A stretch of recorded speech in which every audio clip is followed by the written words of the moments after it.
For honor! Onward!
The Shelma lies defeated by Geralt of Rivia, master of the witchering trade.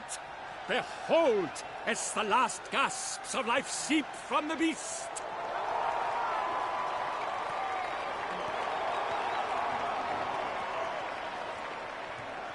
Master Geralt, do what you must. Finish the deed!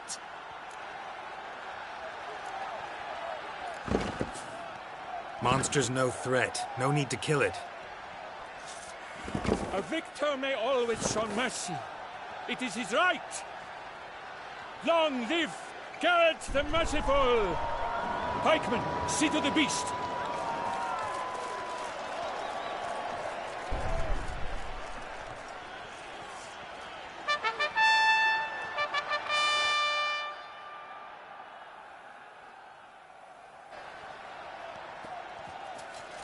Guillaume.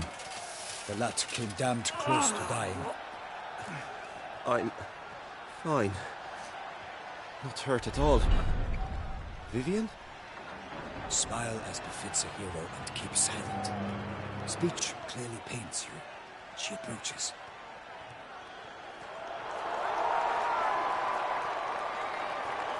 Geralt. We must talk. Vivian. You shall talk later, in the medic's tent. Geralt, magnificent, breathtaking. Your Grace. We knew that to summon you was a brilliant idea. We are delighted, ravished to have struck upon it. And I'm truly, honored. See to our young hero. Hop, hop. For we must make off with Geralt. We should talk. We had been long awaiting your arrival. Had nearly lost hope. Then suddenly, that entrance, so spectacular. Your Grace, my contract. I'd like to discuss it. Naturally, but not here. We shall need Damien. He led the investigation pending your arrival. But wherever could he be? Come, we must find him.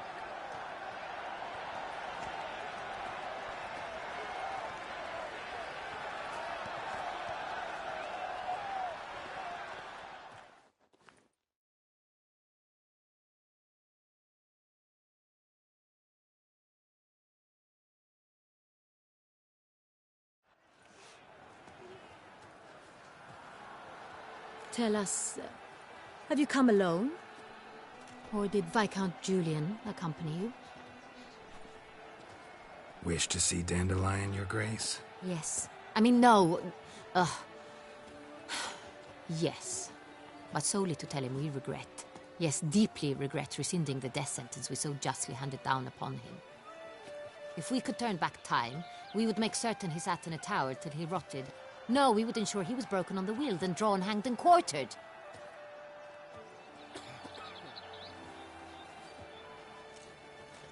Ah, the very man we would entrust with these tasks. Damien de la Tour, captain of my personal guard. Your Grace. Witcher. Greetings. Sorry to have to tell you, but the guardsmen handling the last victim's body... I know already. The creature in the cellar of Corvo Bianco. Was it the beast? No. A Bruxa, a kind of vampire. Not the beast, but tied to it in some way. You know this how? Through careful analysis of the evidence, both on the riverbank and at Corvo Bianco. Do you mean to insinuate the investigation thus far has been sloppy? Geralt insinuates nothing of the sort. We must listen to him attentively.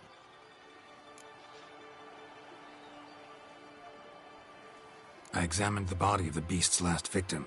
Might have found something. Need to analyze it. A quiet place, that's what I could use most right now.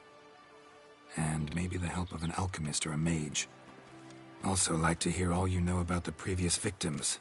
Take it Sir de la Tour is my man for that. Firstly, call me Damien, please. Secondly, you should know I spoke against summoning you here. I've heard much about you. You bring trouble, or thus far have, always. And we've enough trouble as it is. Yet we are capable of defeating the beast on our own, without an outsider's help. I've no doubt about it. Damien, we settled the matter of the Witcher's employ some time past. Definitively. Since you have broached it nonetheless, let us discuss Geralt's pay. Are the legends true? Do Witchers usually demand that which you find at home, yet did not expect? Yes, Your Grace. The law of surprise. Time-honored. We shall becant it. The surprises we encounter on a daily basis would be of no value to one such as you. What awaits at the palace are edicts to sign and portraits of suitors from far-off lands. I fear you would find little use for either. Thus we've decided you shall receive the deed to a vineyard, Corvo Bianco, and the sum of coin. You will doubtless consider this adequate. Title to the vineyard shall be given to you at once. Surely you'll need lodgings while you hunt. The coin, however, will be yours only once you have slain the beast. Lovely, generous gesture, Your Grace. But Corvo Bianco, isn't it the Duchy's temporary morgue? Is it now? The Chancellery's bungled things again, we fear. Not to be left unsupervised for one instant. Yet, in its mood, a morgue should present minimal problems to a Witcher. What's more, nothing enhances a wine's reputation better than a grim legend. Thank you, Your Grace. I accept the contract, of course. But as I said before, I'll need some information. How'd it start? Who was the first victim? Crespi was the first to die. He was famed once for his many glorious tournament victories. Then he grew old, hung up his sword, and took to winemaking. Crespi was not loved by the wine merchants. He was ruthless in business and thought to cheat many a time. He asked us for a dispensation from all court ceremonies. We did not grant it. We could not. Once you've taken the oath of a knight, you remain a knight till death. How'd he die? Where'd they find the body? Quite unusual, the circumstance. He was at a feast when suddenly one of his fellow feastgoers noticed he was missing. The town watch found him an hour later. On his hands and knees, propped against the town pillory, his sword hanging from his neck. He had died of wounds inflicted with claws, not a weapon. Blows of great force. So he died suddenly, but the body was on its knees, meaning someone posed it. So it seems.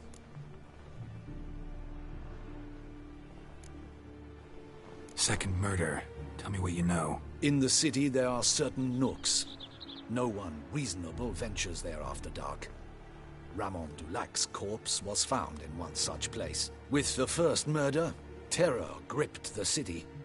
Its inhabitants grew wary, kept to safe areas.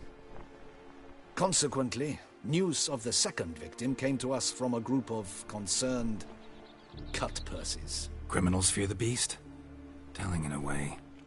Take it you've excluded the possibility that Ramon died at the hands of these bandits. Do you believe me an amateur? Not hands, but claws killed Ramon Dulac. The wound was deep, clean. His body was found in the gutter, dressed in nightshirt and cap, a pillow placed under his head, and his sword replaced by a bed warmer. Ramon Dulac, a knight who but a dozen years past was an advisor to our father, the Duke. Someone went to a lot of trouble to make him look ridiculous. Maybe revenge was the motive. It's not out of the question. Dulac had shady dealings with the criminal underworld, but no one ever came forth with concrete proof of any misdoings.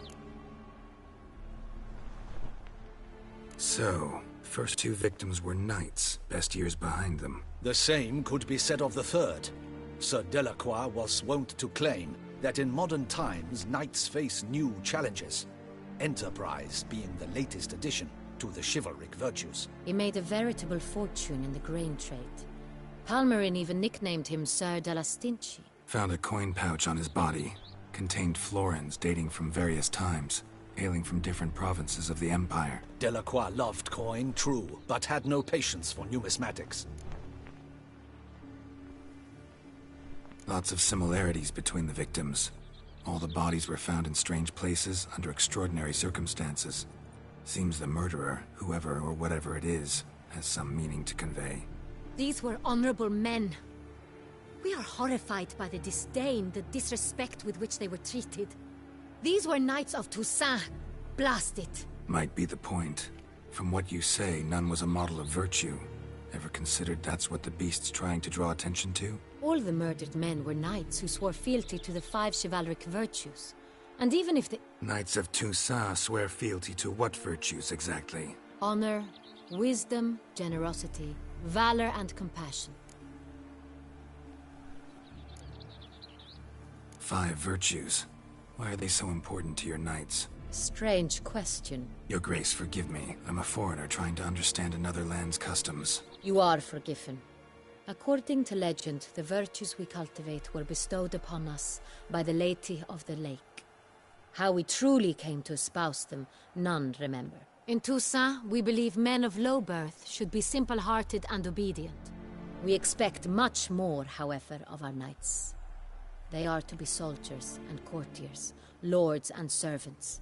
Thus, the need for clear moral guidelines. At the time of his dubbing, a knight vows to demonstrate throughout his life honor, wisdom, generosity, valor, and compassion. Beast seems to be pointing up moral decay, denouncing it. Victims were all humiliated. Might have been murdered to emphasize their lack of specific chivalric virtues. Honor compromised by the pillory. Wisdom by ridicule. Generosity by a coin pouch shoved down a throat. It seems to fit, true, though not perfectly. Can't discount the theory if it's on the lips of everyone in town. Say our reasoning's right. Next murder will be just as showy and denounce the victim's lack of the 4th virtue, valor. We can also assume that victim will be an elder knight. Let's think. At the moment, all the knights are either at the tourney grounds or in the palace gardens. Our annual hare hunt shall begin there shortly. Have you heard of the custom? Milton mentioned something. Seemed excited to prance around in a bunny costume. Not sure why. Hang on. Strange circumstances. A knight advanced in years. The famed cowardice of rabbits. Could it be that simple? Is Milton de Peyrac-Peyren the next victim? Milton also knew Delacroix. Told me so down by the river. Damien! To miss something so obvious. De Peyrac-Peyren, Crespi, Delacroix, and Delac formed a knightly team. It was years ago, but... They were a team? They were close friends, tightly knit, and as such earned the trust of our father, the Duke. We often witnessed him turn to them with delicate matters. Later, their paths diverged. Unlikely to be a coincidence. Beast must know it too. It's a lead, I'm sure. Your Grace, we need to find Milton, immediately. Rather problematic. You see, the garden entertainments are due to start, and he's disguised as the Hare, hiding somewhere, waiting for some tipsy courtiers to find him. The Hare's hiding place is a carefully guarded secret. We must call off the game, at once. First and foremost, we must remain calm. Damien, order the garden searched immediately, but discreetly. By no means can we disrupt the festivities. Panic will only incite the beast to strike sooner. And you, Witcher, follow me. My gardens, my night, I shall take the fall. A murder is out of the question. I will not allow it. Not near my palace. Horses? Ready our horses!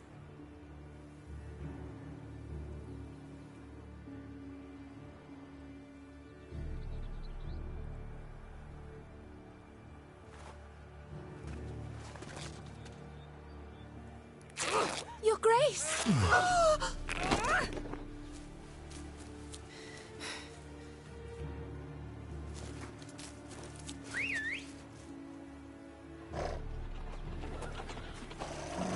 What the hell? Why, I should... Your Highness, I... Mind it doesn't get wrinkled. Onward!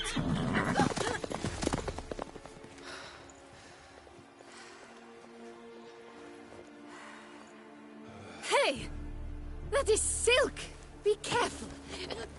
Give it to me!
Your Grace seems right at home in a right saddle. like the wind!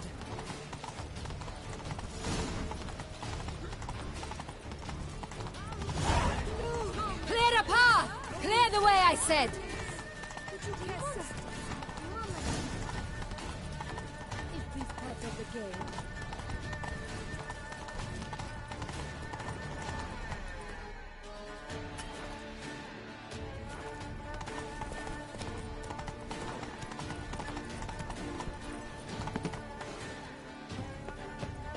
It's here! Just round the corner! Hurry!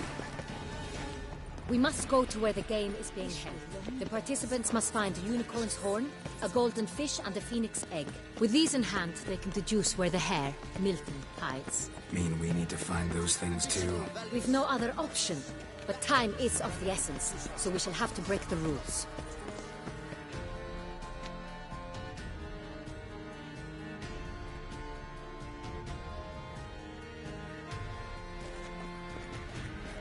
On second thought, through here.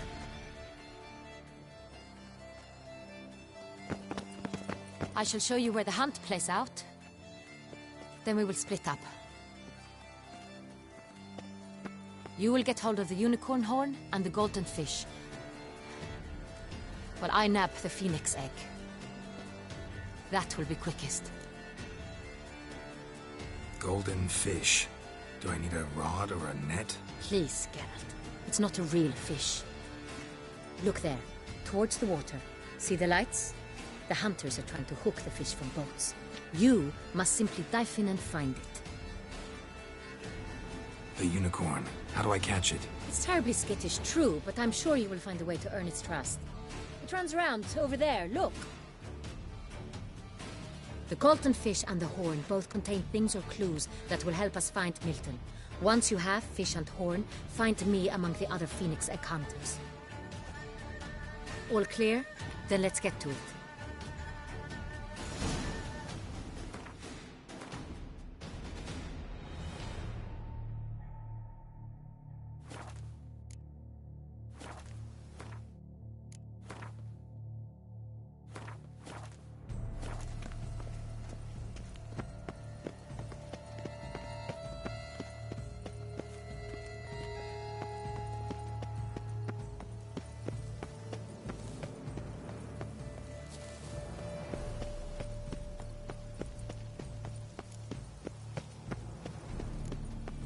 Such are the times, my good fellow. Oh!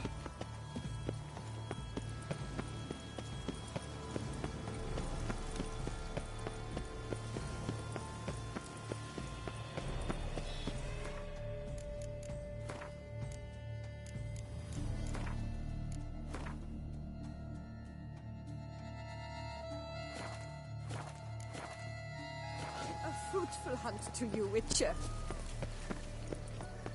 Do you see in your highness? They should be in the woods. Gustav and Prince Wendell.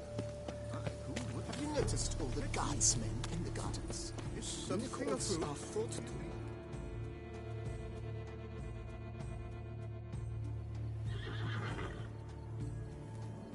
Perhaps an apple will work.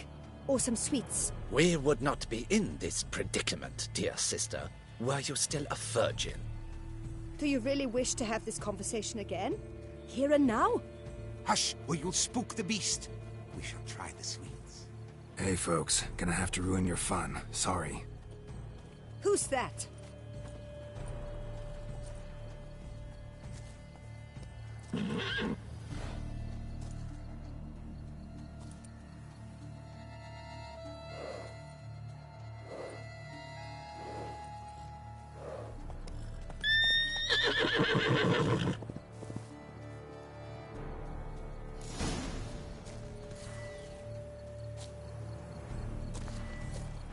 Come on, stay calm. Shh, calm down. Easy now.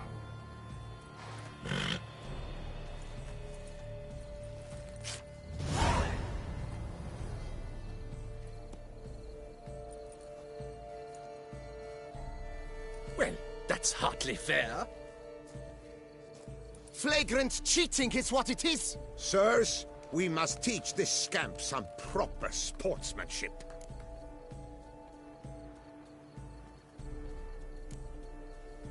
Hands off, a man's life is at stake. A bold-faced lie. Let's show the scoundrel the true meaning of valor.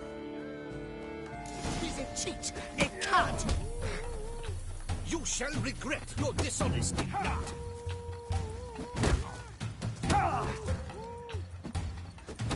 Defend The impertinence. Defend yourself, rogue! You shall regret your dishonesty, lout. The man needs to be taught a lesson. You shall regret your dishonesty, lout.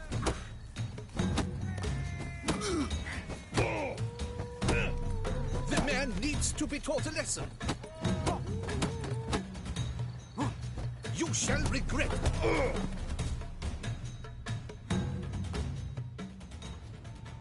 Halt! Vagrant, I demand satisfaction. Fuck off. No time. Gardens are huge. Be better off on horseback. Unworthy. Entirely inappropriate behavior. A complete collapse of social...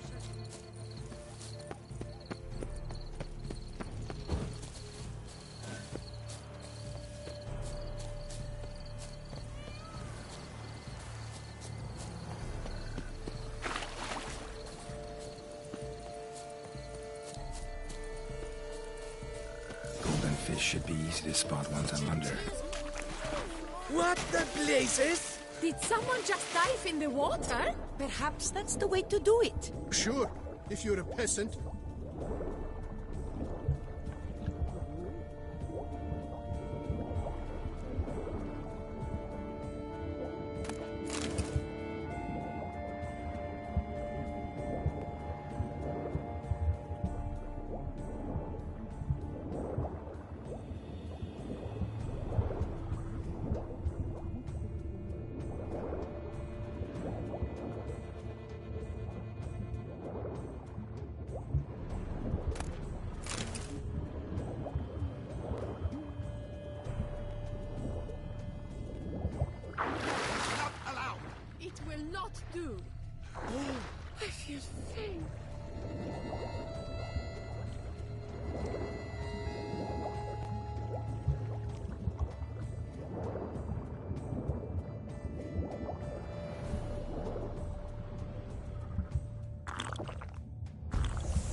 Hey, wait. Stop. It's important.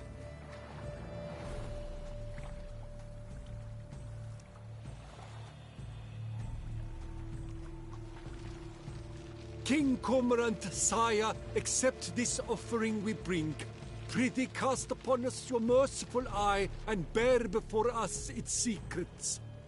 As the moon is heavenly coursed of trace, in my domain I await that moment of grace, when a soul of good or ill repute brings me a gift, fitting tribute.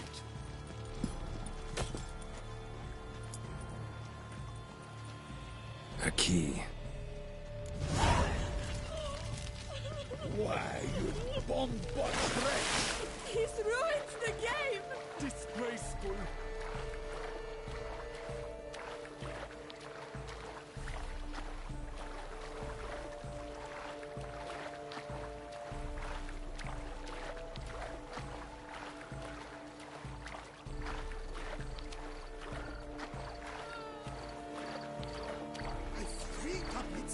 None of which are suitable to show myself. The light is positively useless. She can't possibly see a thing. What precisely is that? An abstract what, gentlemen? Come on.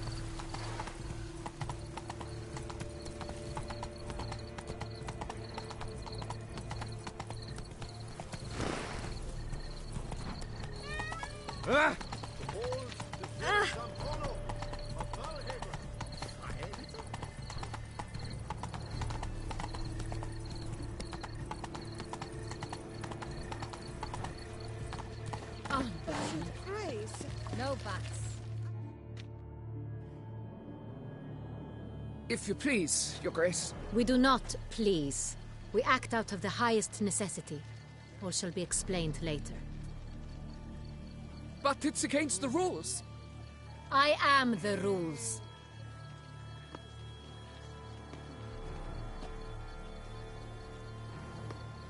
Geralt! At last. Got a key and a clue. And I've another. Show me yours. Who wrote this drivel? I begin like a groan, hollowed out with ease, then end like a mouse, with a head of hard cheese.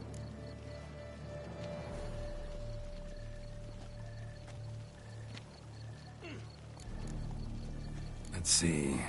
Groan. With ease gives us green, right? And mouse with a head of hard cheese. Greenhouse? You're a genius. Several greenhouses in the gardens, indeed. But only one locks, the key to which looks just like the one we found. Greenhouse it is then. Let's go.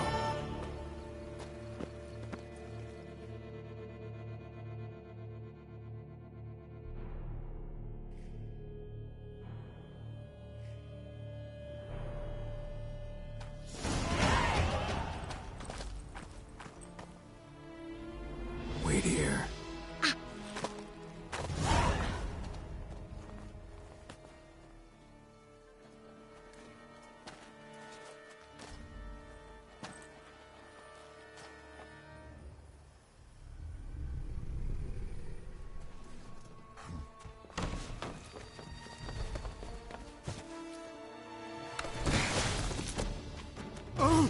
What the budge?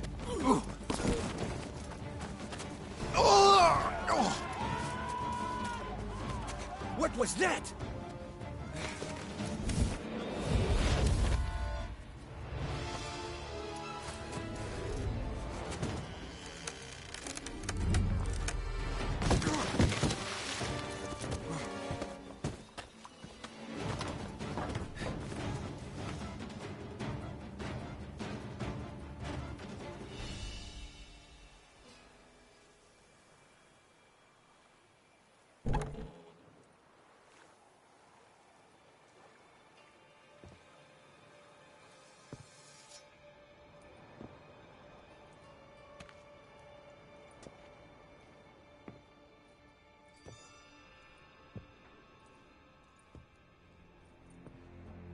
I'm here.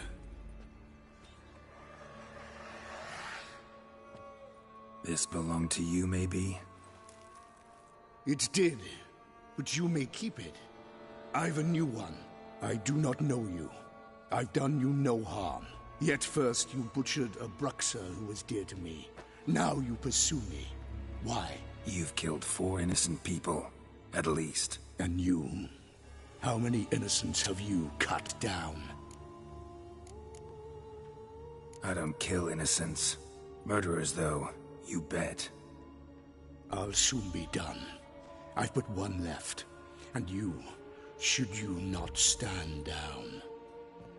And once you're done, intend to leave? Go kill somewhere else? No.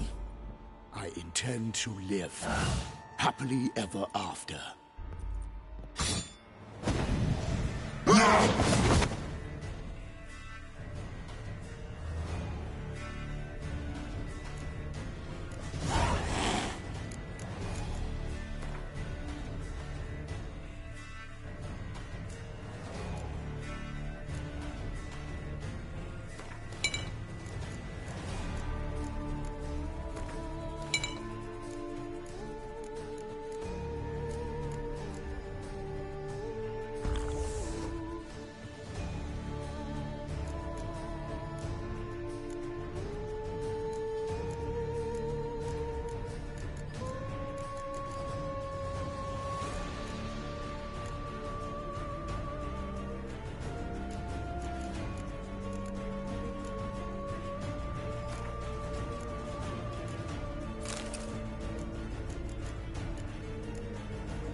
Let you kill again.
You were to stay where you were. Regenerate! I know you're in trouble. I can help. I'll help myself! No, he's my friend.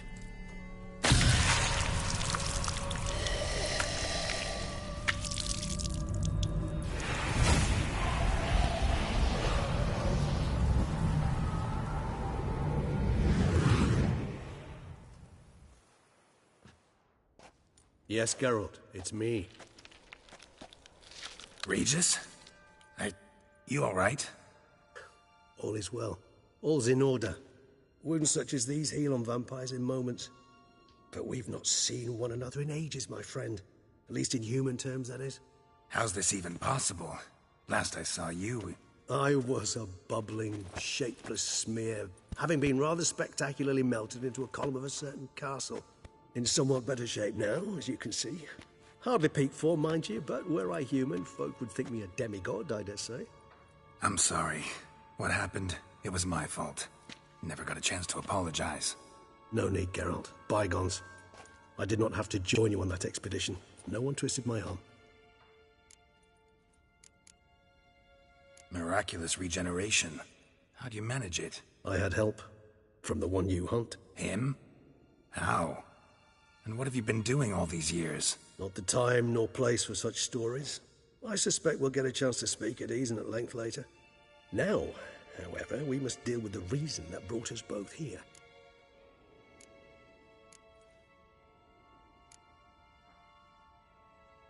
So you being here, it's no coincidence? Your powers of deduction seem to have waned not one bit. I'm happy. I came here for Dettlaff. I fear he's become entangled, landed himself in serious trouble. So that's his name. He's your friend? You might call it that. Though Dettlaff is... how would you humans put it?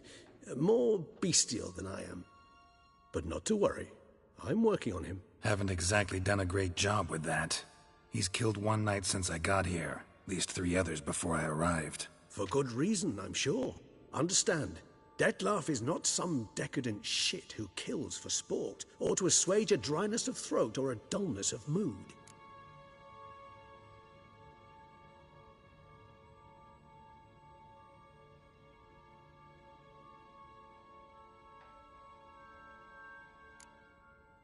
Seem pretty damn sure of that.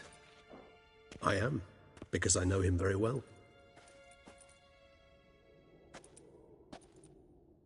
Despite appearances to the contrary, you two are quite alike. You've both noble hearts, yet you both are wont to perform ignoble deeds. When circumstances force you to, of course. Remember the year 964? That was 3 centuries ago. Blind fear gripped Rivia, Lyria, and Spala. Women and children were dying. Their mutilated, dismembered corpses littered the fields. Brute of Lyria. Read about it. Chewed up almost 200, then fell to a common poacher supposedly armed with a dagger blessed by some prophet. It fell to Dettlaff, who then found a poacher asleep in the brush near his snares and dropped the fiend's corpse at his feet. And thus, a legend was born.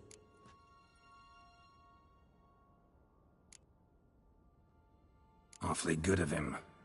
But do I need to know this? Yes. So you'll understand Dettlaff is no cold-blooded killer. I believe he's landed in some mess and he sees no way out. What makes you say that? Vilgefortz melted my body. Dettlaff found what was left. As per our codex, he had a choice. To leave me where I was, or to care for me and nurture my remains. He chose the latter. Regenerated me at no small expense in his own blood. Do you know what that means to a vampire? The gravity of the endeavor? Probably same thing it means to a human. You owe him your life. Much more than that. The act itself made us blood brethren. A bond so strong humans cannot even imagine. Which is why I know something ill is afoot. Always had an overdeveloped sense of empathy. Each vampire has a unique talent. One they hone over centuries. It's precisely what renders us so difficult to classify. Dettlaff's trump card is his herd instinct, his tribal propensity. In point of fact, he prefers the company of lesser vampires and shuns that of humans. If he walks among you, killing egregiously, it can only mean something's upset him, immensely. Anything specific? Some set of things that'd be likely to set him off? How should I say this? Dettlaff doesn't understand men, their world, its rules, its conventions. He's naive in a sense. He doesn't comprehend your games, knows not what it means to lie, deceive. Suggesting he's maladjusted and venting his rage. I'm suggesting maladjustment can at times breed conflict. But is it the case this time? I cannot say, but intend to find out. Gotta find him. Before something upsets him even more, and all Beauclair is awash with blood. Well, we share a cause then, just like the old days. Not entirely. I mean, when I find him, you know. I know you've a contract on his head. Yet your true task is to stop the beast killing, not necessarily to kill the beast, am I right? All in all, sure. Let us find him. By the time we do, I hope I'll have convinced you Dettlaff is no monster. Fine, all right already. But for now, evidence is stacking up against him. Hear that? The posse. Knights must have tracked me here. I prefer they not find me here. I've makeshift quarters at Mère la Chaise-Longue Cemetery. We'll meet there. See you.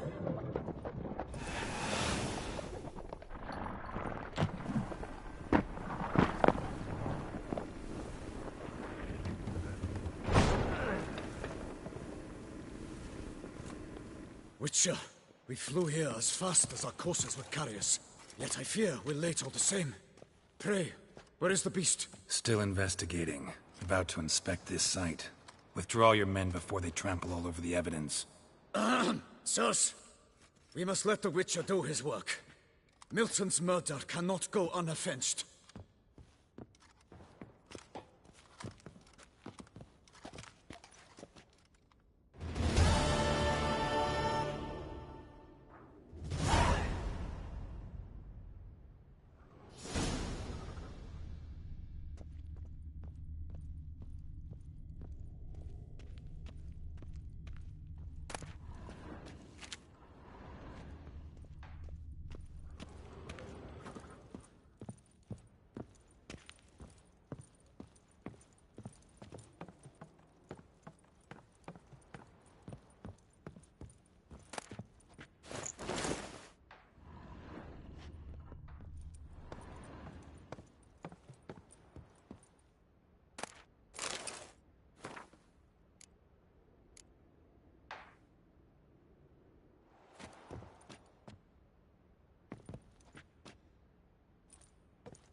His trade.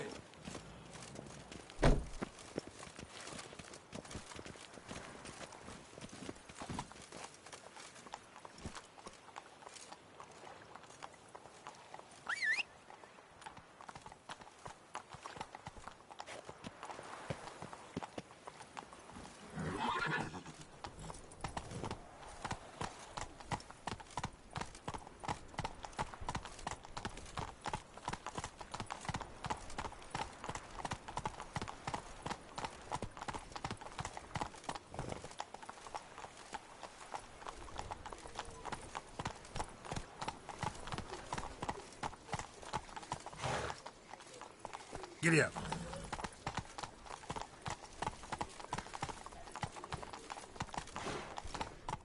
Slower.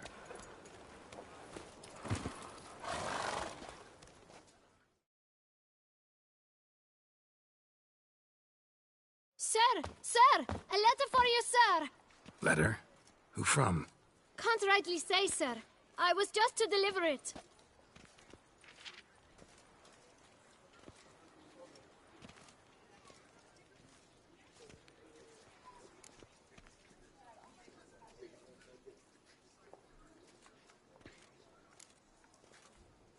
Here. Thank you! And I truly hope I'll be of service again.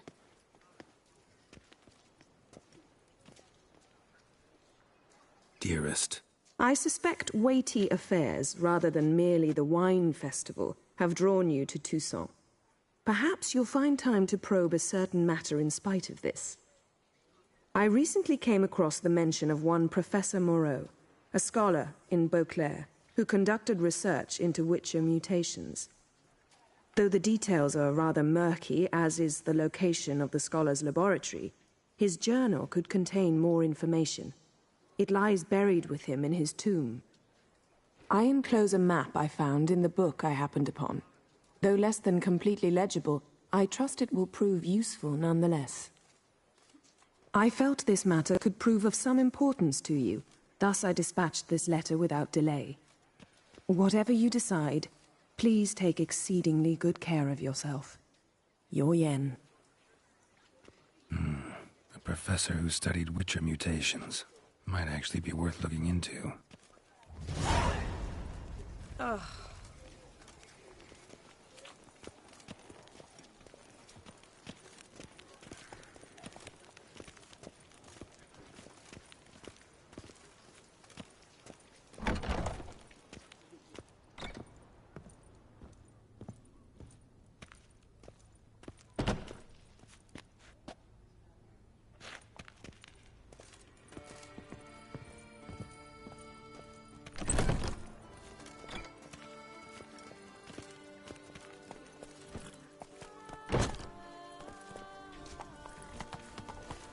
Keep calm. Start no brawls.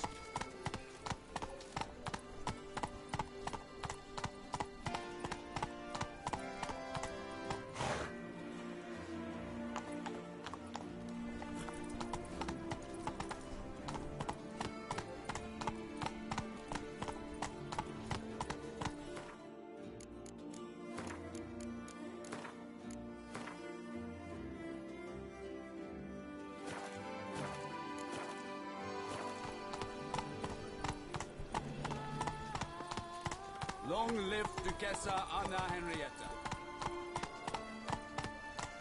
Come on now.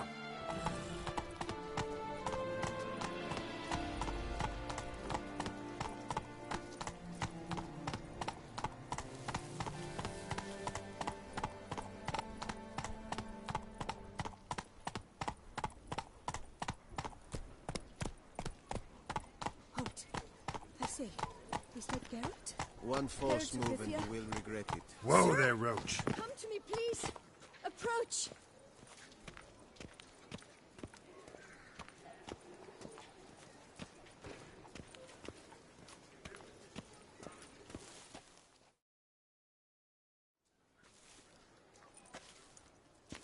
My eyes were not deceived. Yet so far south. You, sir, of all folk in all your fame. Mm-hmm. Me. South in all my fame. Oh, I've heard so much. Why, when Master Dandelion tarried in Beauclair, not a day passed without him baying out a ballad in admiration of your deeds. Yeah. Unwelcome little habit of his. But, what can I do for you? You see, my betrothed, Francois Le Goff, vowed in my honor to bring me the head of the horrid beast they call Gretore. Couldn't have gotten you a bouquet? Some sweets in a bag? Witcher, sir, you jest. A love most true demands proof through heroic deeds dedicated to the heart's captor. But alas, Francois has been gone a fortnight. Thus I must plead with you to see what's become of him. Could you? Would you?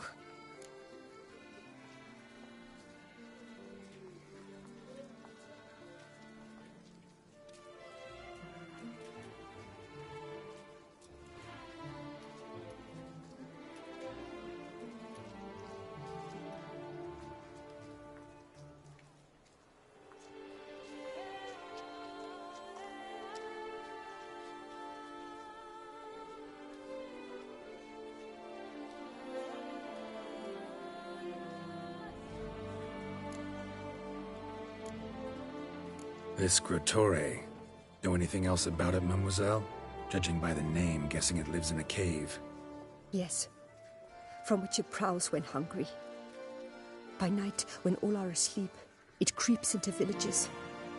Then, of a sudden, breaks open shutters, reaches inside and snatches babes from their cradles so quickly they've not the time to yelp. Nocturnal. Long prehensile arms. Intelligent. Francois claimed he would cut the filth down in a snap. But he's been gone so long. Will you help, sir? I cannot sleep. I fear this worrying will be the death of me. Rarely my wont to turn down a damsel in distress. Even less so when there's a prize involved. Ah, naturally. Why, you, sir, are no knight-errant, but a guildsman, an expert. How much would you need?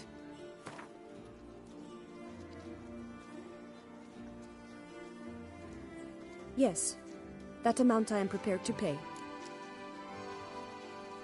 Do my damnedest to get your fiancé back safe and sound. Just, mind telling me where to look for him? I forget you come from afar and do not know our land. They say Gretore has its lair in the caves at the foot of the Gorgon Hills. That close to the city? Telling me no bold souls have ventured out to defeat the beast? Quite the contrary. Plenty have, but none's returned. My concern is well-founded. I see. All right. High time I set off.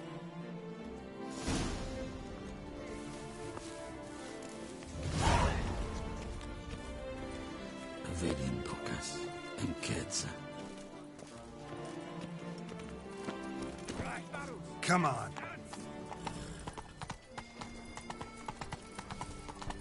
Take it easy.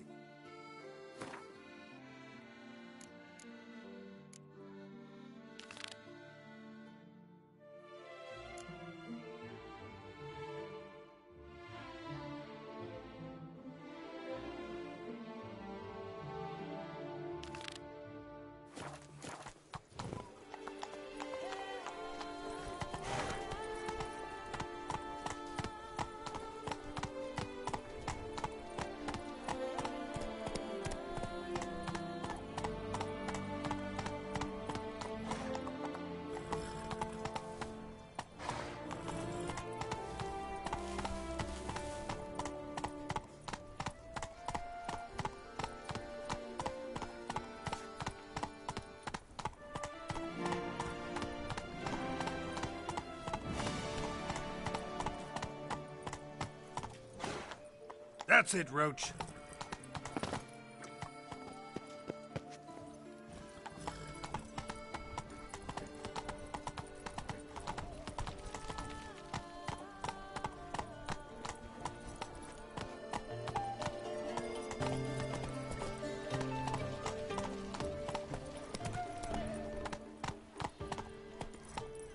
Slow now.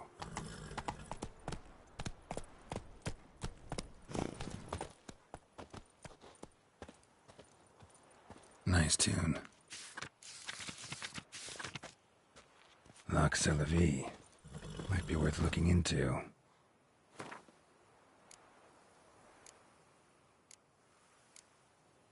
Someone needs an escort. Not something I do often, but might be worth investigating.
Witcher, I have a matter of Take it easy. urgency and import. I must speak to you. Come on, Roach.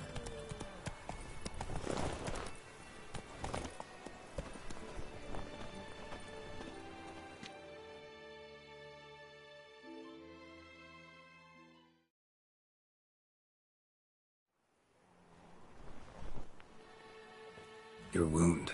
Feeling better? It's healing splendidly, though I am to avoid trouble for some time. To be frank, that is precisely why I wish to speak with you. Want me to stand in for you? Take on some trouble on your behalf? That could very well be the case. You see, there is a maiden, nay, a lady. I suspect someone's cast an ill spell upon her. A curse, perhaps.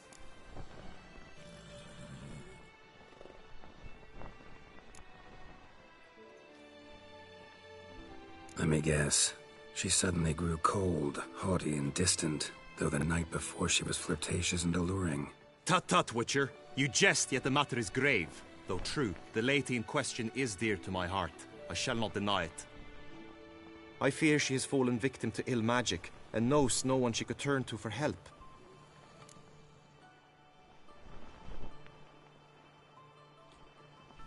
What makes you think she might be cursed?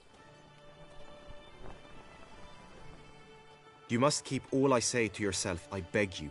I would never dare to be so indiscreet normally, yet I'm troubled about her, for her.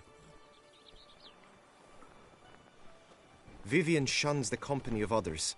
Though the fairest maid at court, she keeps men at a distance. I thus determined I would resort to trickery.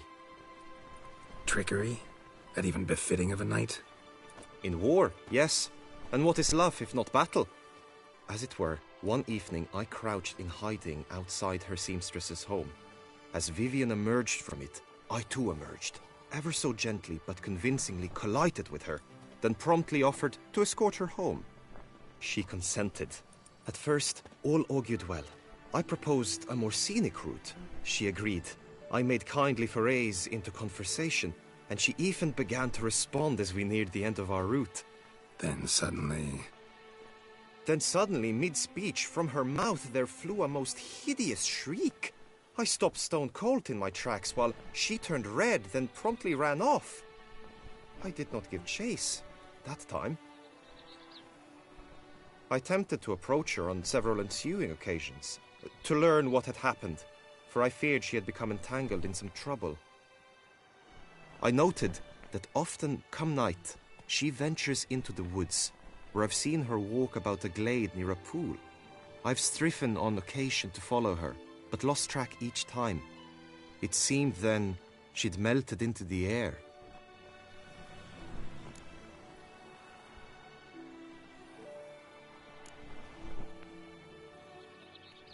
Sound you heard. She might have just had a sore throat. Had I thought it possible the sound was natural, I never would have taken up your precious time. Notice any other strange behavior? Additional symptoms? No, Vivian's avoided me wholly since the first encounter. But folk gossip. What about? They say she's secretive, that no one ever sees her after dusk, that she's wont to suddenly disappear. Nothing unusual about any of that. Tell me more about Vivian. Who is she? What's her story? She's Her Enlightened Highness's lady-in-waiting. Her mother was a lady-in-waiting, her father a knight. That is all I've learnt, for the Duchessa grows angry when asked about her. Vivian spends her days within the palace walls. Yet we are in luck, for she has been named the tourney's patroness this year. Thus, each participant will be granted an audience with her. Got a problem then. See, I'm not a participant. I've devised a solution already. You shall take my place in the lists and thus gain the chance to speak to her. I was looking forward to winning the tourney, very much so. Yet for Vivian, I am prepared to sacrifice anything.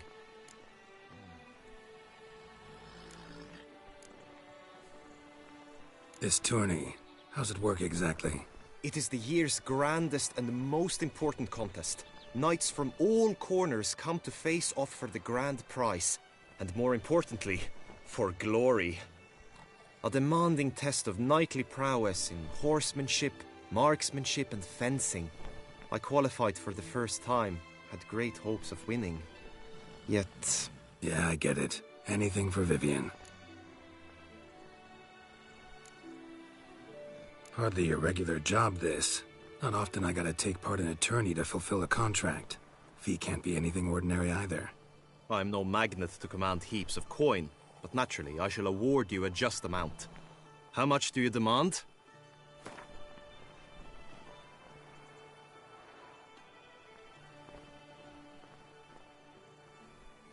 Agreed.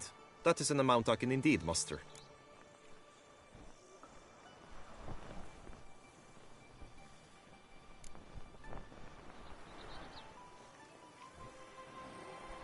Fine, I'll look into it. Gotta admit, piqued my curiosity. I shall be forever in your debt. Now, we must ensure you are not eliminated from the tourney before you can meet Vivian. Meaning? Could you show me how you shoot, ride and fight, perchance? And you must learn the tourney rules, know how to apply them in practice. I did not mean to suggest I doubt your abilities. Everyone must train, even a witcher. Besides, the tourney contests must surely differ, require skills you don't usually apply, races above all. The choice is yours. Where shall we start?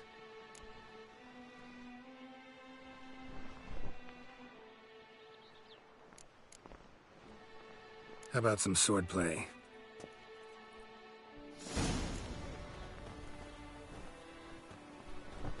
Come with... You will team with other knights to fight. The clash simulates a true skirmish during battle. Come the end, you shall fight a duel. It will determine your place on the podium. I always liked the duels the best, but now I can think only of my Vivian. In the end, it is good you will replace me. I sense I would simply be distracted this time. Right and true, the knight returned from his days at war. Yet the last who do my eyes spy if not boors? Where have your journeys taken you last, brother? Hail, Percy. You must know I've embarked on a quest of true wonder. A horde of challenges. Stand at the center of the training ground. A knight will approach and challenge you.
Witcher act always with reason. Son Milton, you left us too soon. The sun unto sun shall no more shine. I can fight. Treacherous cur! Quickly! From the right! Now!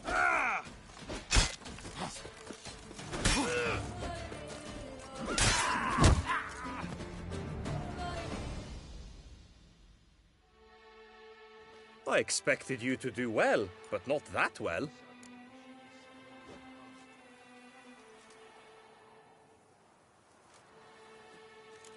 Could probably use some more practice. Usually fight monsters, not knights.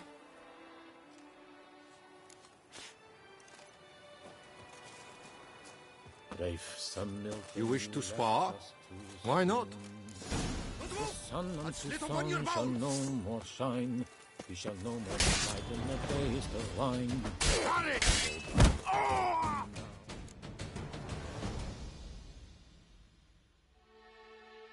I expected you to do well, but not that well. Think I've seen enough. Sorry to be blunt, but the simplest Witcher contract demands more skill than this kind of combat. Where to now? If you wish to know my thoughts, were I you, I would train on the race course ahead of all else.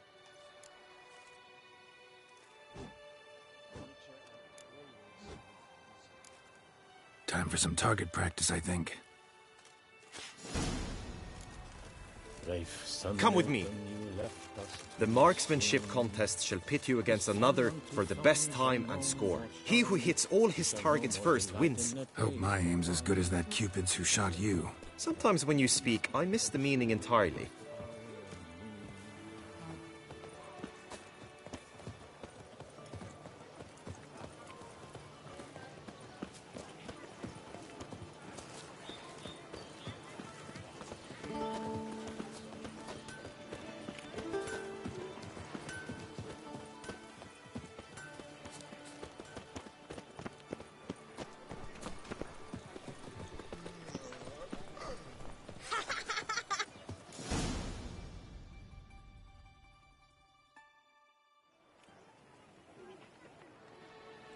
Hit the red targets!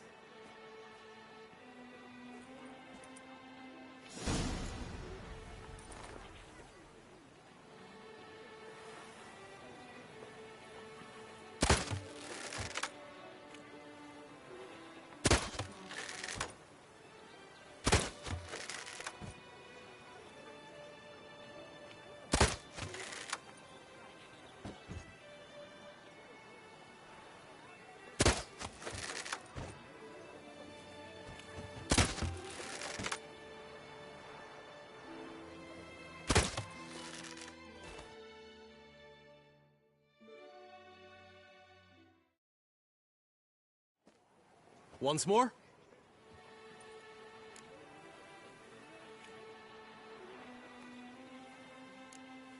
Glad they give it another try.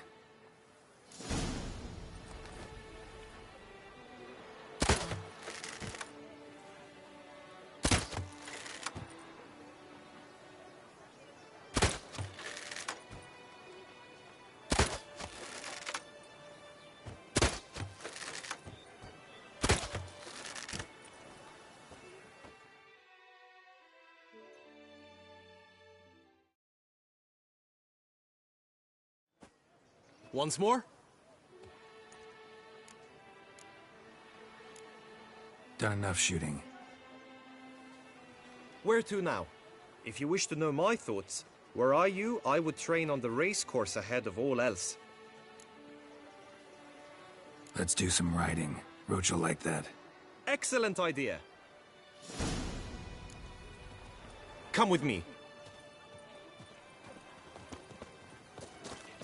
The tourney's race differs from others you might have taken part in. You shall not ride against any opponent. How's it a race at all, then? It's a race against time. The true track begins in the arena, runs round the tourney grounds, then finishes again in the arena. The training track, however, lies beyond the arena. We shall go there now.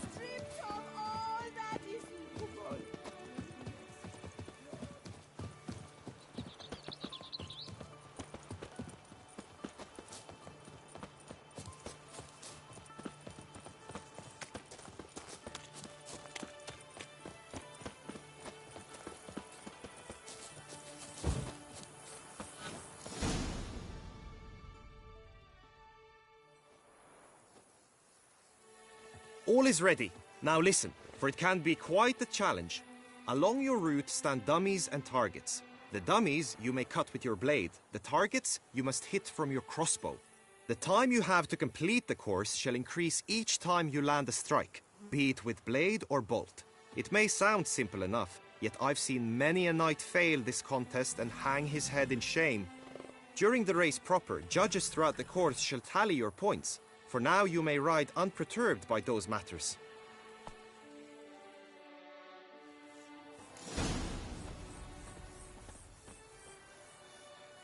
Faster.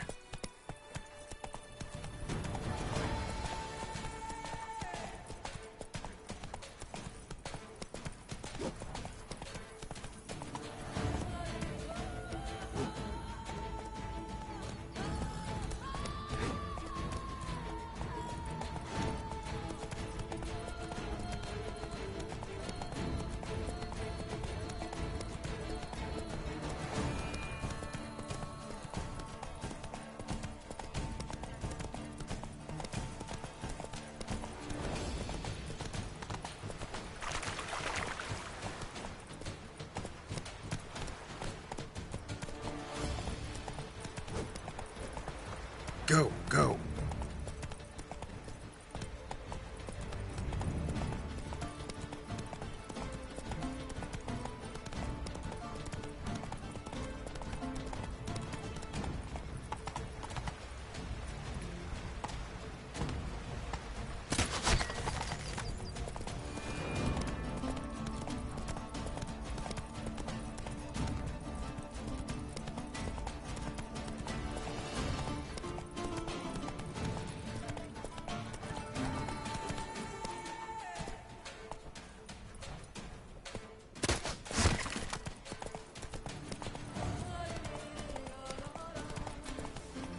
Whoa! So, have you had enough, or do you wish to ride again? No harm in going again. Practice makes perfect, even for witchers.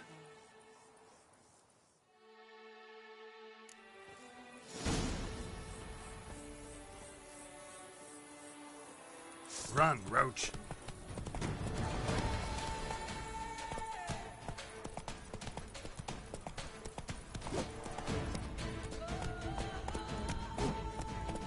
That's it, Roach.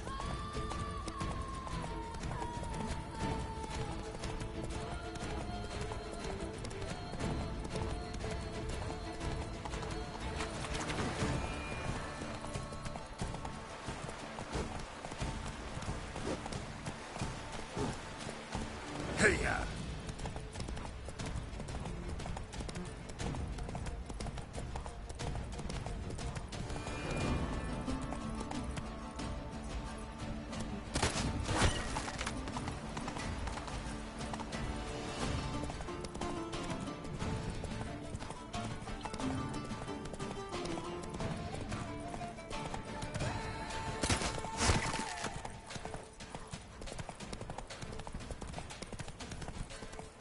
Slow now. Whoa. Will you give it another go? I can set out more dummies. Had enough. Rather not wear my horse down before the real race. Now you must go to the inscription tent. Honor and glory are all true and good, but your scrolls must be in order.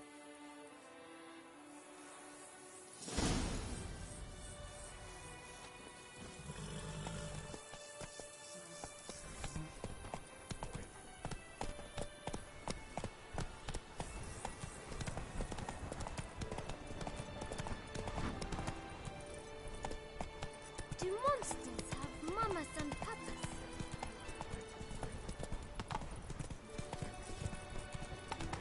What was that? The gods have sent the beast as punishment for our sins. We have ceased to succor our ancient traditions. Baseness reigns where virtue once ruled. Girl permanentation, hair rejuvenation, dandruff annihilation. Welcome, my good sir. Need a bit of grooming.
Gwent, maybe we could play around. Permanentation, hair rejuvenation, dandruff annihilation.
Faster.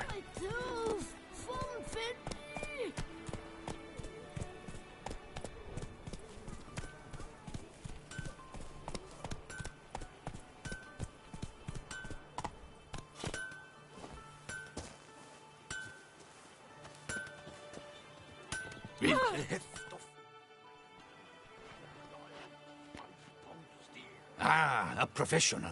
I like to trade with your kind. You actually appreciate quality workmanship. Like you to craft something for me, would you?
So long. With the heft of man and a mighty cry, I pound steel and watch sparks fly.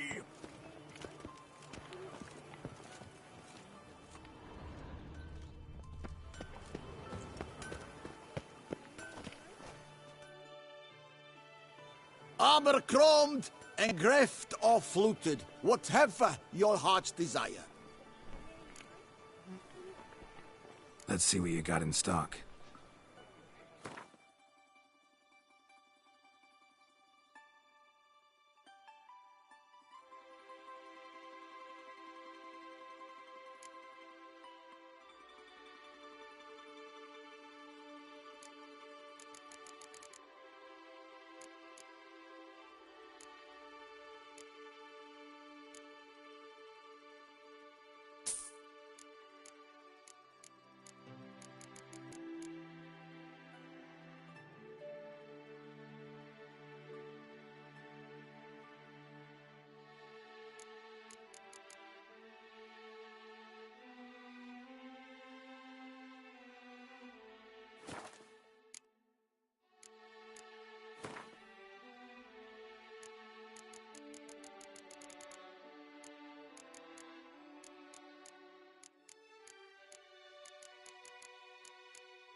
so long.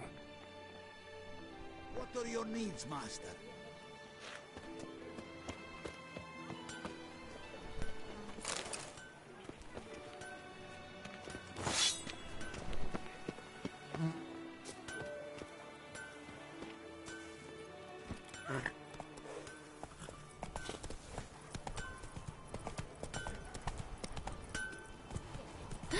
That Witcher's rather handsome.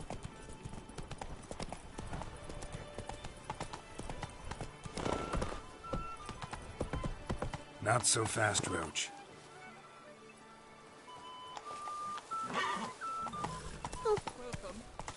Oh, that's bad luck. Slow now. Whoa.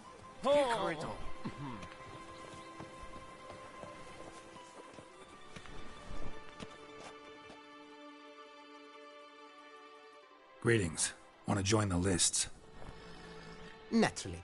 We must first see to formalities, however.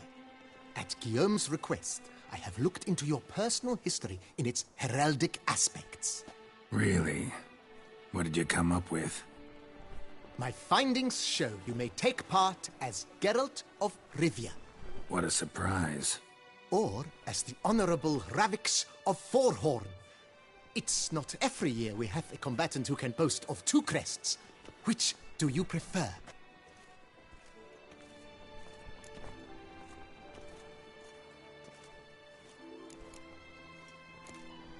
Kinda curious what you could have learned about Geralt of Rivia. In the year 1267, a certain Geralt, a member of the Witches' Guild, was knighted by Queen Meve and dubbed Geralt of Rivia. This was in honor of his distinguished service at the Battle of the Bridge, said structure spanning the Yaruga. But I wager you know of which battle I speak. Yeah, those were the days. Kahir and I led a fistful of Nordlings against an entire Nilfgaardian battalion. Won that battle just because we absolutely had to cross the river.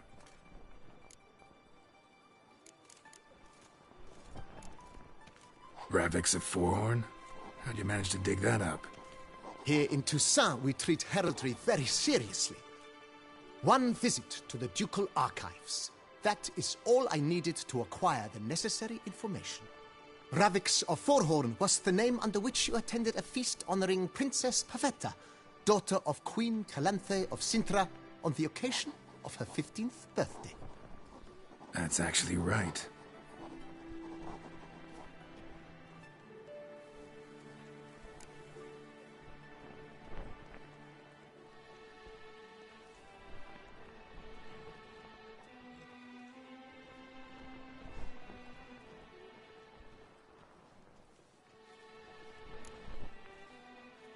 I'm Geralt, not about to fight under a false name. You may now take the shield bearing your crest. I'm a Witcher. Shields aren't something Witchers ever use in combat. Who mentioned using it in combat? Not I. The shield commemorates your participation in the tourney. You may take it as a souvenir. In that case, thanks. Have you been instructed as to the tourney's challenges, prizes, and vows? If not, I do hope you will allow me to tell you about them. Guillaume told me a bit about the contests. Rather make sure I'm clear on them, though. An admirable thirst for knowledge. There are contests 3. A shooting range, where you will compete side by side with an opponent. A horse race, during which you will seek to complete the course within a specified time. Any targets hit with bolts or dummies felt with blade will increase the time you have.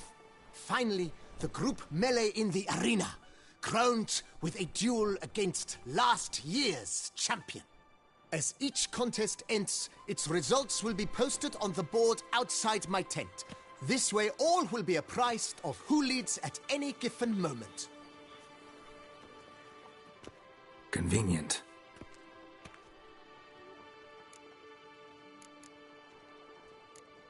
Gonna come right out with it. I'm a sucker for prizes. The winner of each contest shall receive a trophy. Whoever has the best result once all contests have played out shall face last year's champion in a final duel for glory and the title. Should you defeat the reigning champion, the grand prize will be yours. This year, a sword forged especially for this occasion by the one and only Cornelius of Isengard, a famed master weaponsmith. Her illustrious highness had it brought all the way from Nazaire.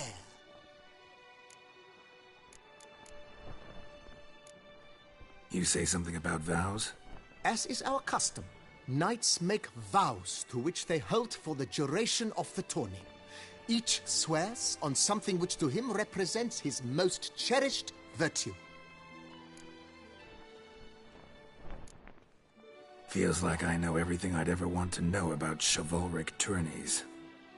Splendid. In that case, you must make your vow.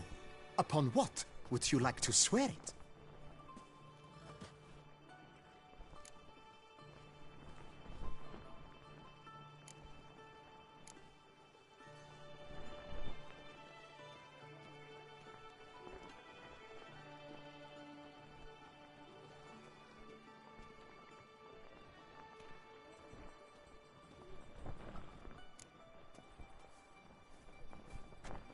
I swear on Her Grace's illustrious garter to respect the chivalric virtues in competing. May the gods succor you in your endeavors to overcome. Sign here, please, then fill out these forms. That is all I need from you. Now, as arranged by Guillaume, you shall be fitted with appropriate armor for the tourney. Shiny.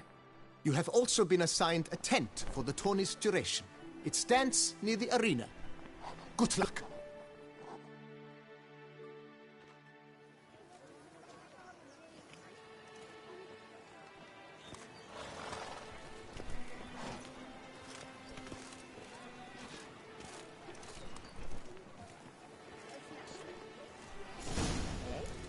Wine by the barrel, peace and quiet, lovely views. I wish you health. That's it, Roach. All right. Right, Edrica clans! Docks I nipples! always like it traveling to the north. The arch. That's what I like. Maybe this year, pop off another one. Slower. Come on, Roach. Whoa! The knight returned from his days at war, yet alas for him he'd find an...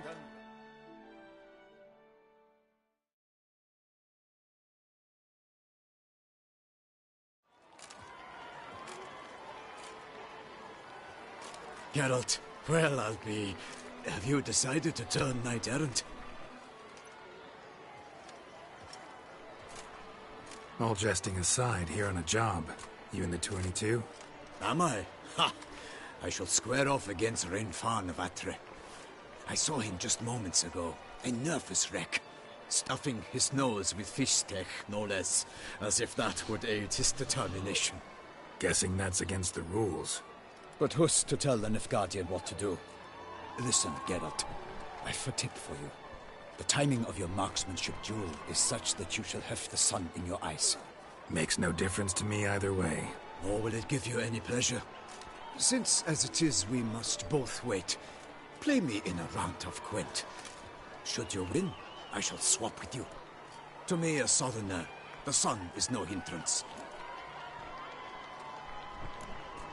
Never turn down a round of Gwent.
I congratulate you. We shall swap as agreed. We've passed the time rather nicely. Lady Vivian should appear forthwith. I'm off to face my first challenge. Good luck.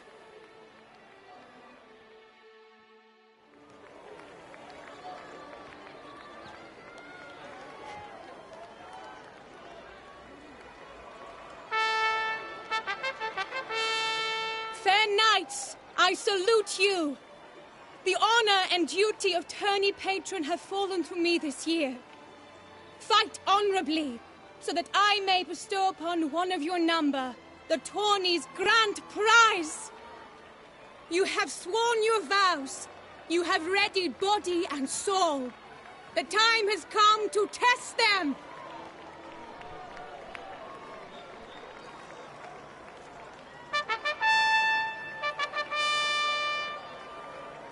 Behold Horm Akispark of the Mechtian royal line. His name's quite the mouthful, a true challenge to rhyme. His targets to be hit centrally and true are the ones in blue. Against him new blood, a knight unknown till now. Sir Geralt of Rivia, give us a bow. The targets he must with his quarrels thread are red. May the better man win.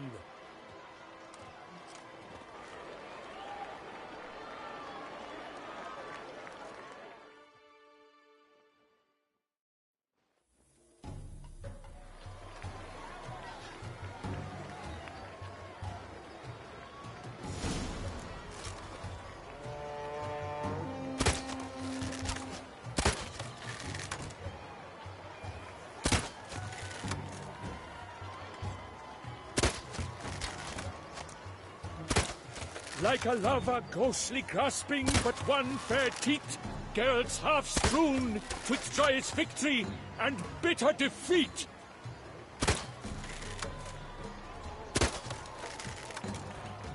Geralt...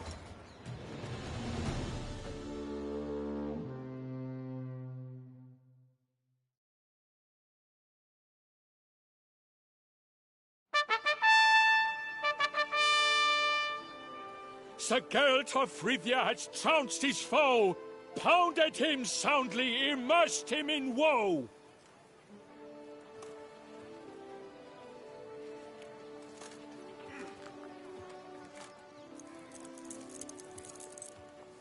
Your prize, sir. A crossbow adorned with your crest. I congratulate you. Thank you, my lady.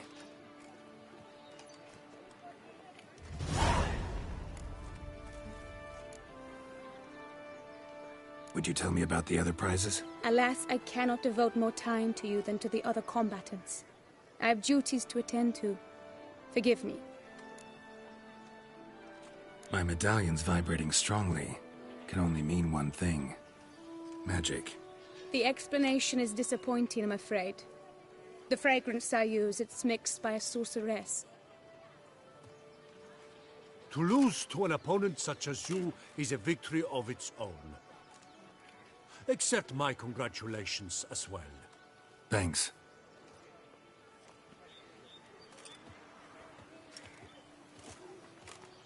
Good work! In the interim, I managed to determine which tent Lady Vivian occupies. Perhaps you could find a clue within it. You're right. Vivian's cursed in some way. Sensed it when she opened the tourney. In that case, we've no time to lose. Let us go. Yeah, let's go now.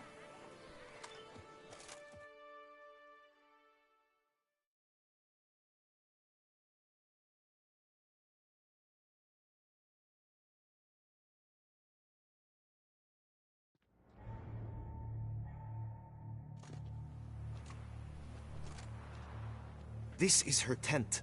You must look inside. Search it. I shall hoot like an owl should someone approach.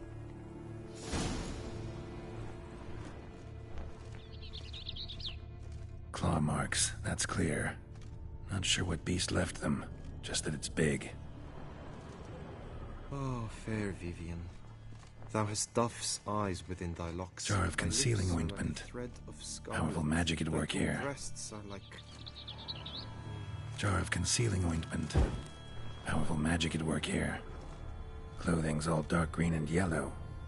Seems Yen's not the only one with a fixed color scheme. Clothing's all dark green and yellow. Seems Yen's not the only one with a fixed color scheme.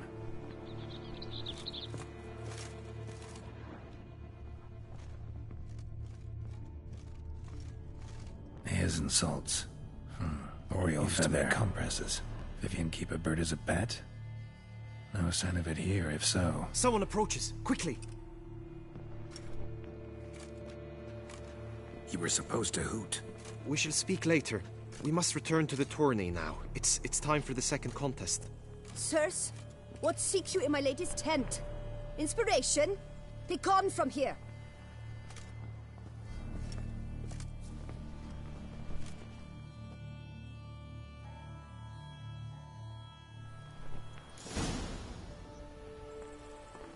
Why were you in there? Tourney business. Nothing of import.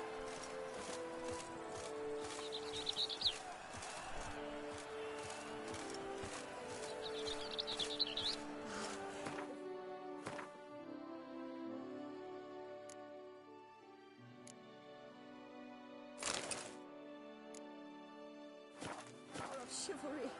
Strapping lads.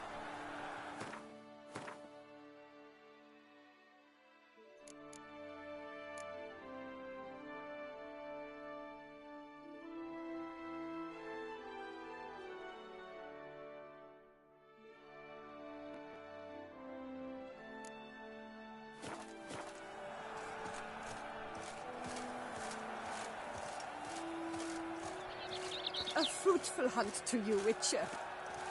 Fried toast eggs! Dragon's eyes on a stick! Come and get it! Fresh and wholesome! Keep calm! Start no...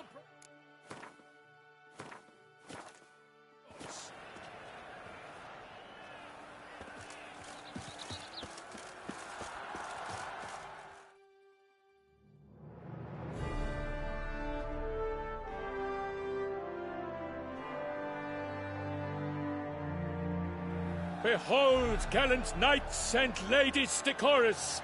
Gaze at the host assembled before us! Look upon chivalry's best and most storied! Come from far lands, here to seek glory! Hear now their names as I shout them aloud! Savor their titles, of their presence be proud! Halmarin, the Baron of Longfall! Linos of Metina! Rainfarn of Atra! Horm Makaspark of Maked! Donimir of Troy! Guy de Boisfren, in service to the Duchess! Delwyn of Craigiau! Count Tai of Dondal! Ansay of Lyria and Rivia a prince! Geralt of Rivia! For Gregoire of Montgorgon, let out a roaring cheer! The faint fire of silence, tawny champion from last year! Today's winner of contests, his victory to secure, shall face a Gregoire in a challenge severe! Does ignorance demand a bard intercede? Does someone need telling how to guide you and show you the path of honor, valor, and glory? Accept my wishes of good fortune, sir, and devote all your strength to the tourney, and only it. The time has come for you, Sir Knight. Mount your steed. Swift be your flight. Ladies and gentlemen of lineage illustrious, soon steeds shall swarm like ants most industrious. To beat time's passage they'll ride like the gale. What a sight to behold, what a lark, what a tale!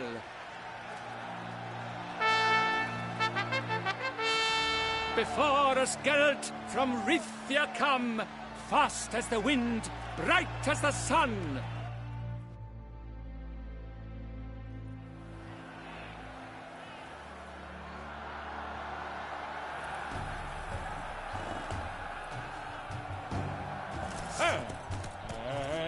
He's up! With a thunderous roar, hoofs pound the ground.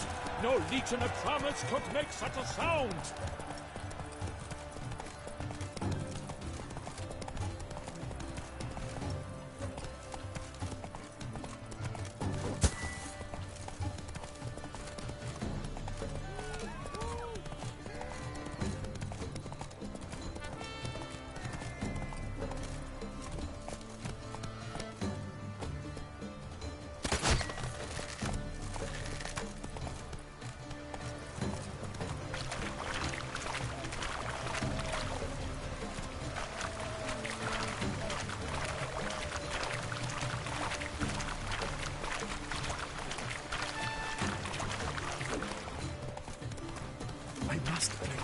Even more than I do. Giddy up.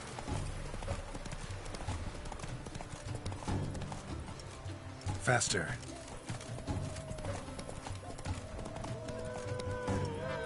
Come on.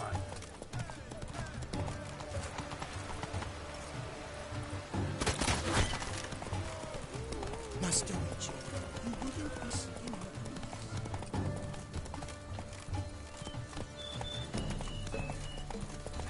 Monsters, wildcats, bandits.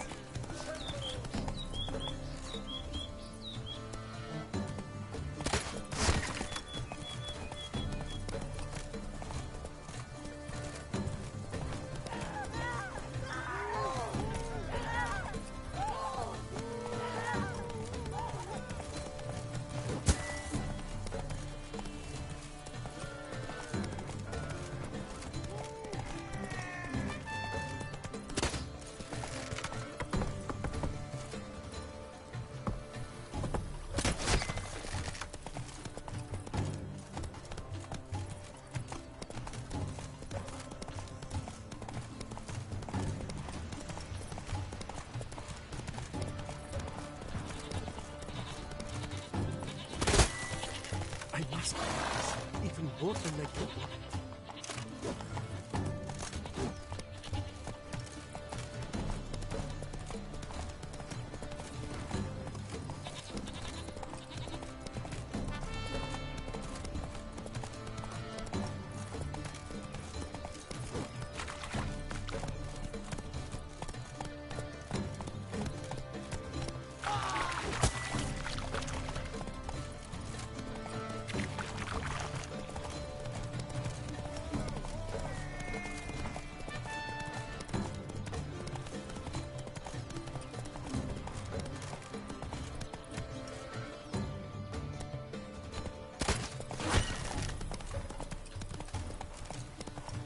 Witcher!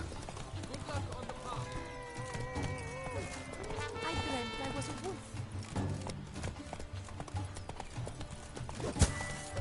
I've still to scrub the horseshoes.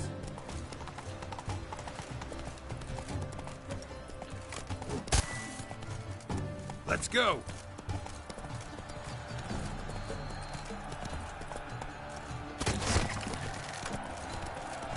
So close! Run, Roach. Will he last? Endure and keep pace? What tension! Hey there.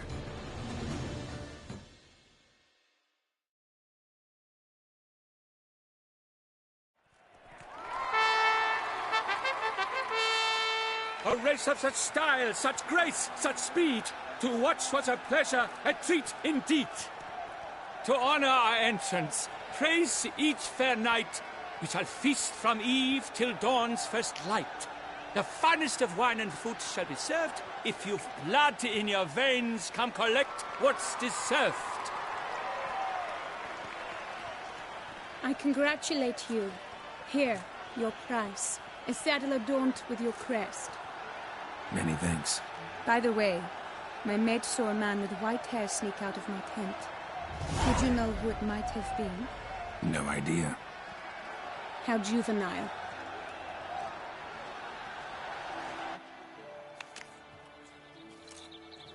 Congratulations on your win. In stellar style, no less. Ah, I no longer regret I was not able to participate. Almost. We must drink to this. Come with me to the feast. We shall await Vivian together. Lead the way.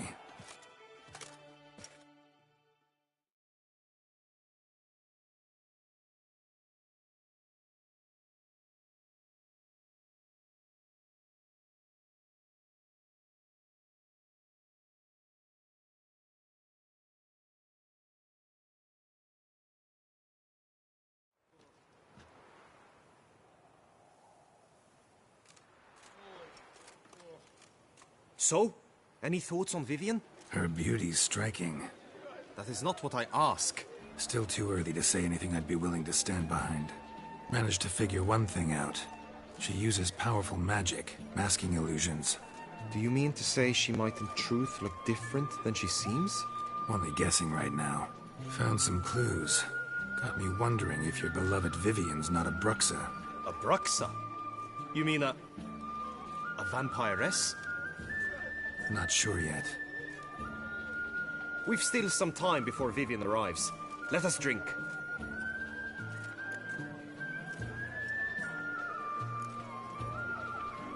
Sorry, don't drink while I work.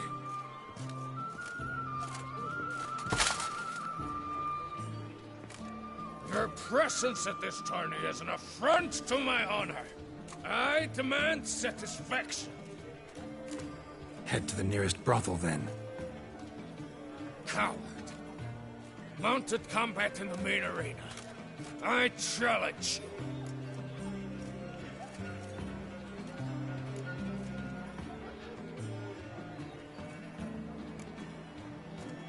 Since you insist, I'm all yours.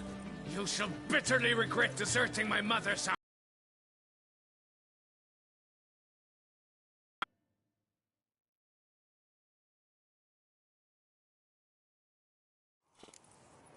May the blood I will spill wash away the stain of your cowardice! Let's get this over with. Quick. 3, 2, 1! Giddy up.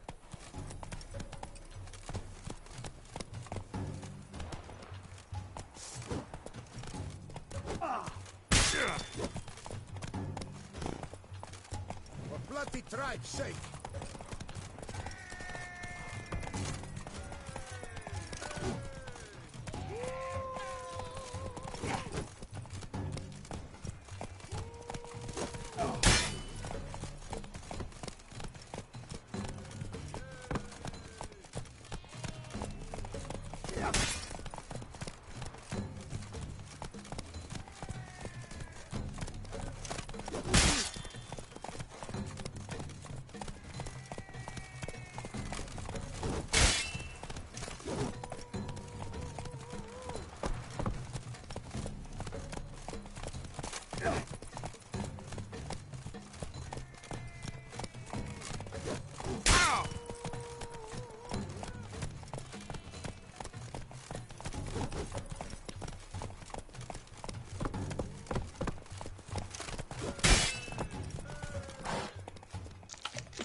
For reasons unknown except to them, the gods have chosen to punish me with defeat. But do not think your cowardice will be forgotten. Damn it. You still going on about that? Need to clear this up once and for all. Had to abandon your mother's camp back then because someone else needed my help. Badly. Couldn't refuse them. Didn't want to, in fact. You mean to say you had a secret mission, set off to accomplish it, having vowed to tell no one of its nature, until you did? Something like that. Minus the vow. And, I'd still rather not divulge the nature of my secret mission. Can you accept that as justification? In agreeing to duel, you proved yourself a true knight. Thus, I accept your word as that of a man of honor. Glad to hear it. Now I got work to do.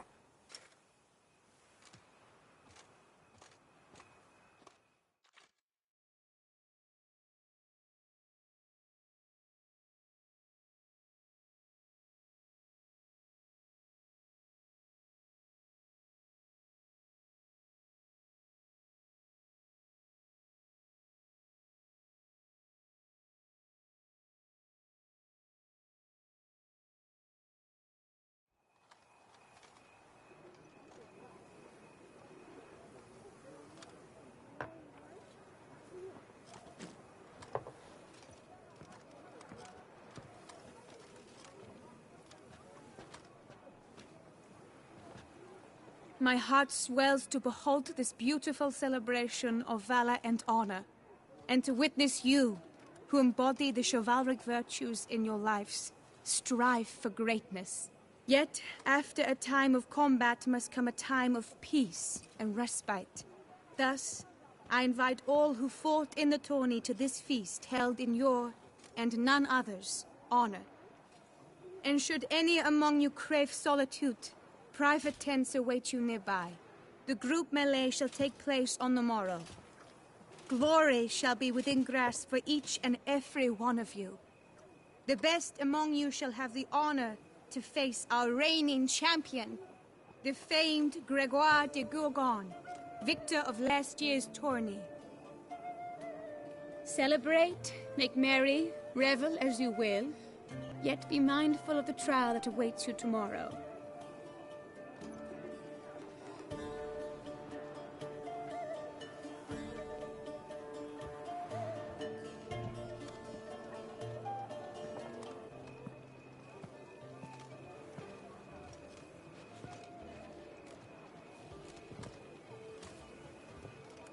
Follow her.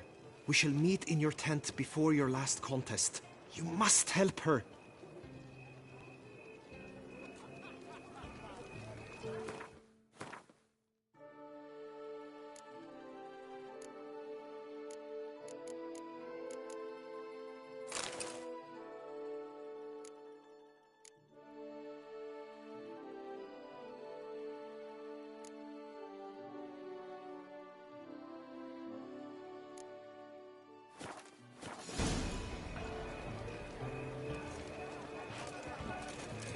I won't go! I simply won't do it!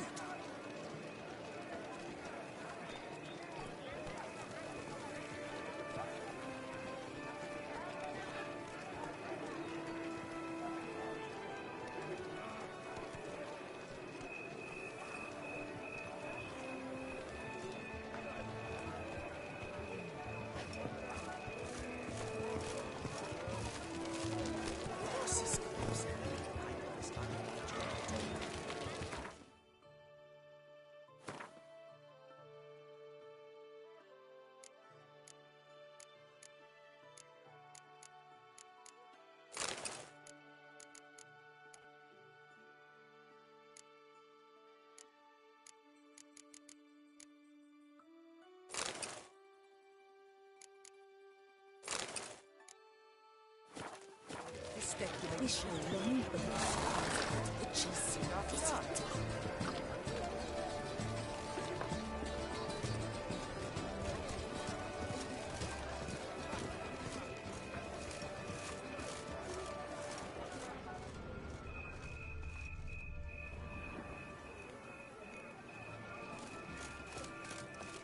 That grey-domed scoundrel, ever seeking Lady Vivienne. Some kind of maniac.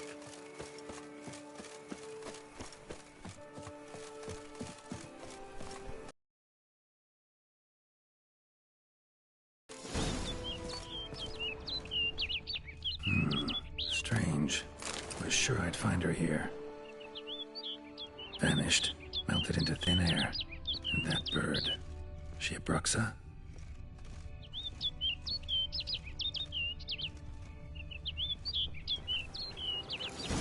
Flew off. Worth going after.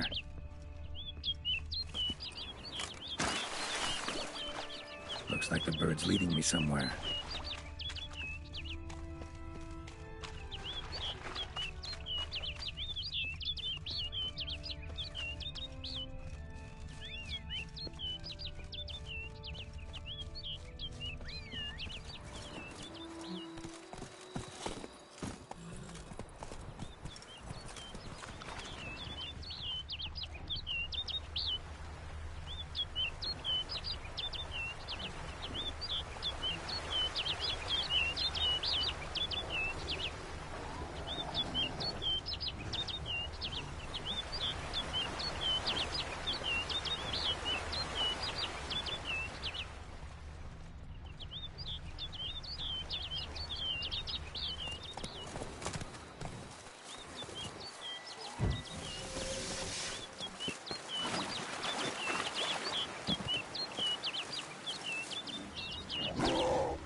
over the hill. Might be quicker to pass through the cave.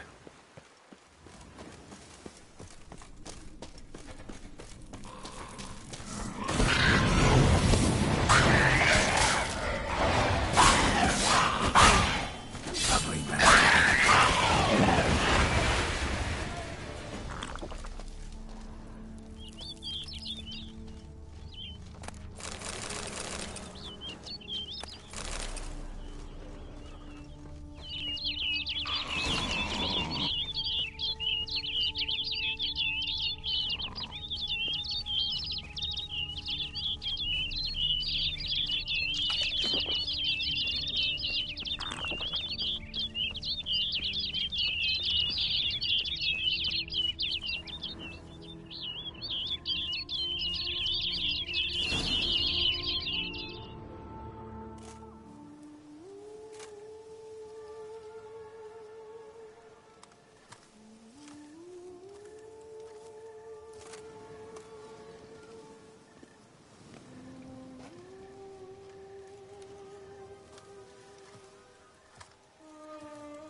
Witcher.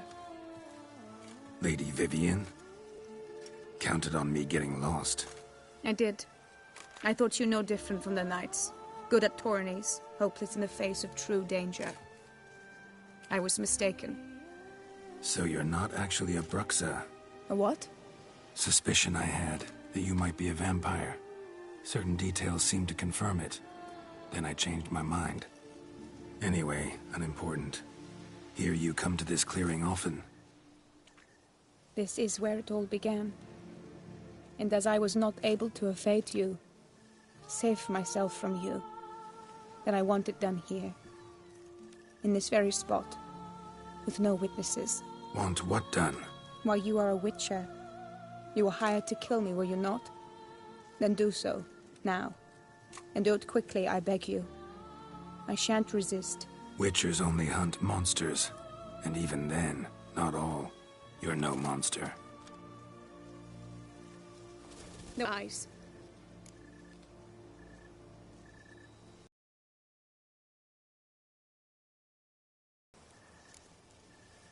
Most likely you've been cursed.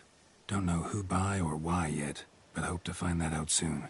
If you've no contract on my life, why take an interest at all? Did Guillaume put you up to it? Is that why? He wanted to help you. Asked me to do him a favor. Frankly, if I can do something for you, I'll do it, willingly. Why should I trust you? 'Cause the Duchess trusts me? 'Cause I'm a freak, too? 'Cause cases like yours are my bread and butter. Take your pick. You shall not turn on me. Use what I say against me. You shall not tell anyone?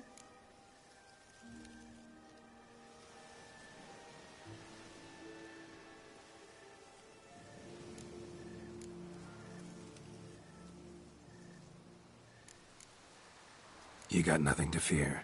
Came here to help you, and I won't peep a word to anyone unless I decide it's absolutely necessary. So be it. I shall tell you what my mama once told me. When she was with child, expecting me, she and my father spent much time together near the wood, here in this clearing. Mama loved to listen to the orioles sing. She would stroke her belly and say, "My daughter should be as beautiful as that bird. Such is my wish." But a creature dwelt in the wood who envied my parents their happiness. One day it appeared before them to say the whole wood belonged to it, and they had dared to delight in something that was not theirs. It demanded payment.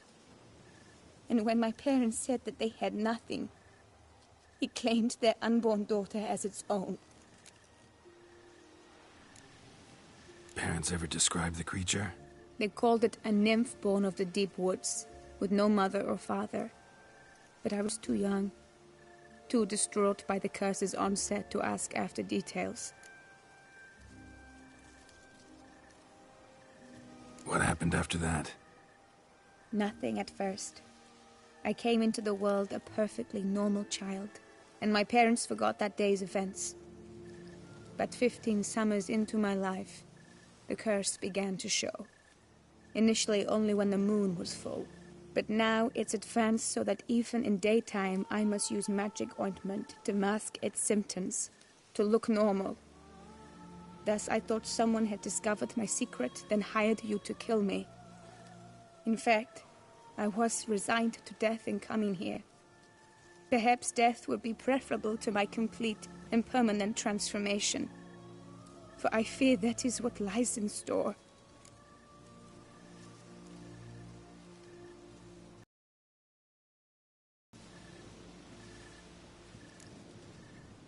Ointment you use includes a potent magic ingredient.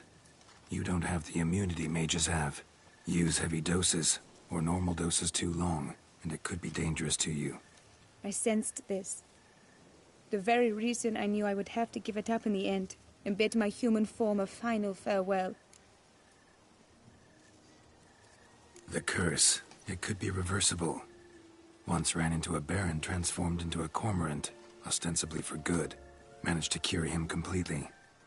And you truly think you could do something like this for me? Can't guarantee a thing. Tough case, yours. You were cursed before birth. That alone complicates things. Also, you claim the curse is increasing its hold. Symptoms are progressing. Could try transferring the curse onto someone else. What? Out of the question. I shall not allow it to ruin an innocent's life. Is this the only method you know? Only one that's completely safe. So there is another.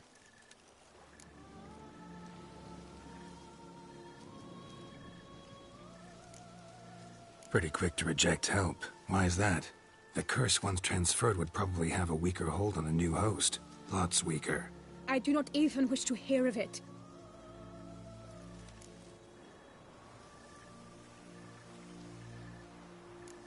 All right, there is another.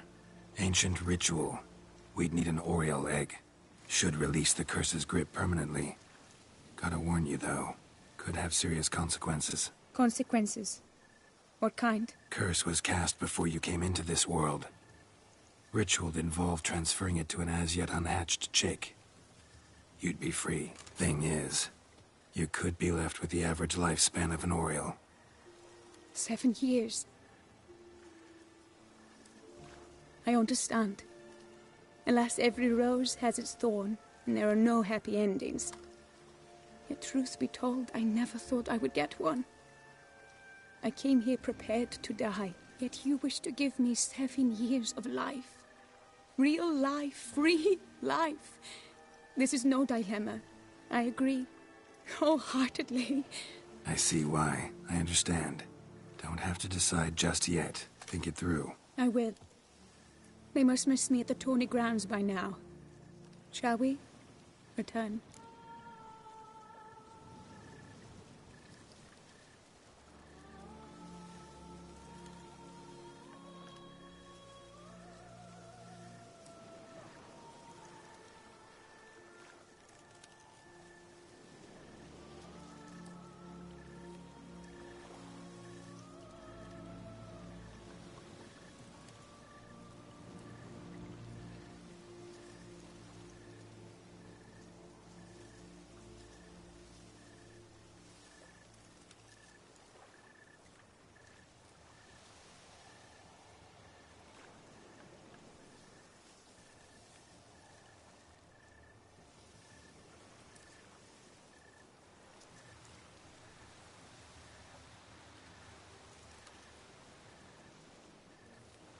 Let's.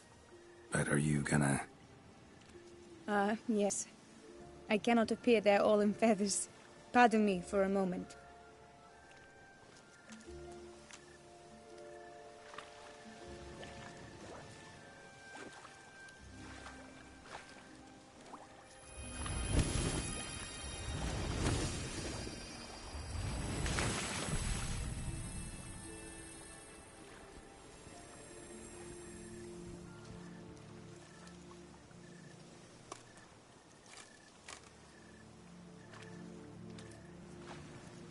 You can change at will? No, but I discovered the water of this pool helps. Its effects are brief, but I can always be sure of them. Interesting.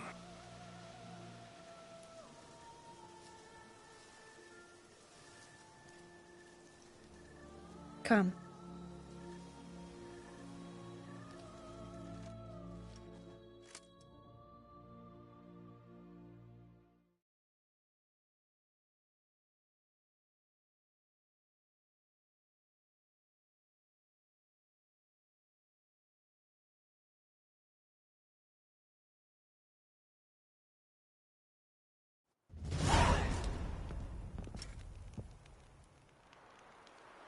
Did you learn anything? Yeah. Then speak, man.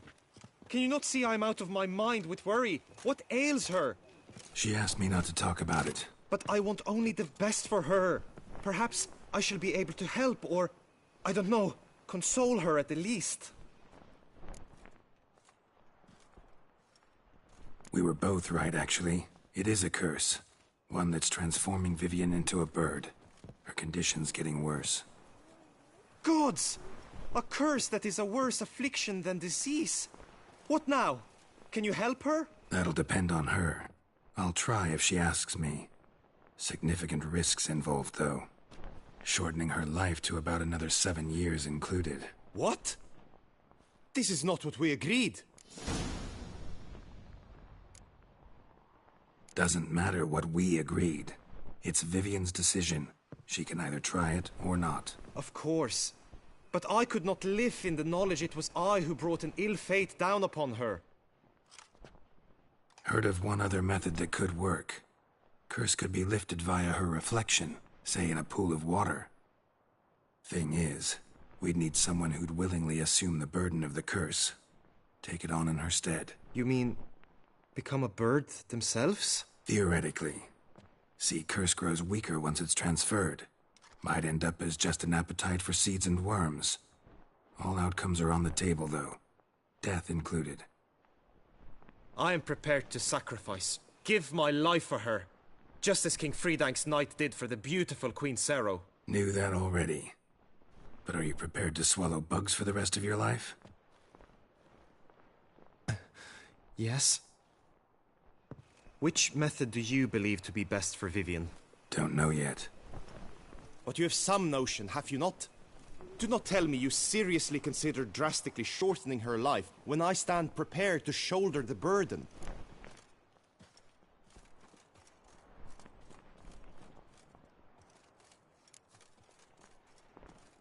Method using a pool of water's better. Poses no threat to Vivian. Naturally. You must know you can count on me. I shall bear it all. But Vivian, I fear she might be too proud to agree to such a thing. I'll meet her after the last contest. Talk to her. She could agree. I'm counting on you, Witcher. And I'm content we finally know something. What now? We know all, so you need not see the tourney through. You could withdraw. True, I shall get an earful from the Herald should you fail to show for the last contest. But it's nothing I can't handle. So, what will it be? I don't back out of anything. I'll take part in the last skirmish. Besides, Vivian will be busy till the tourney's end. Indeed. In that case, you must meet the other knights of your team. They await near the arena's entrance, by the training ground. Got it. Thanks.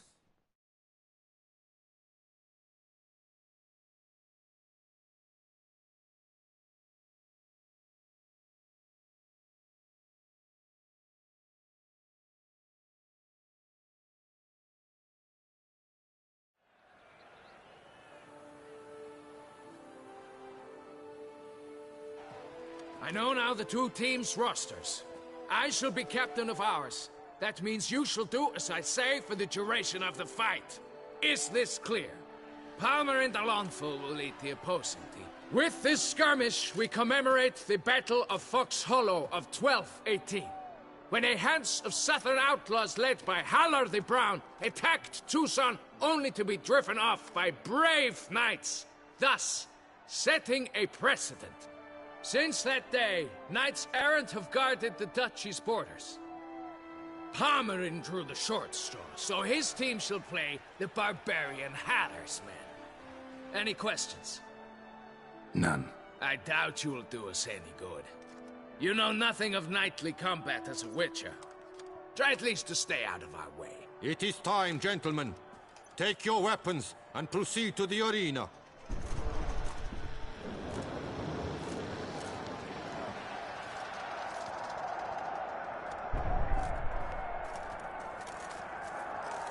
A cheer for the knights, the ladies, the lords. For our next entertainment, the teams shall cross swords. 2 rifle crews, 2 coteries shall fight full tilt till one's dropped to its knees.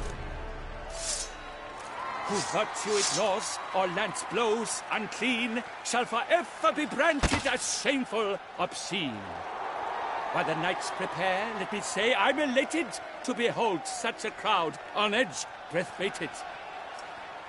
Whoever here wins the past champion shall face. All others must leave, heads bowed in disgrace.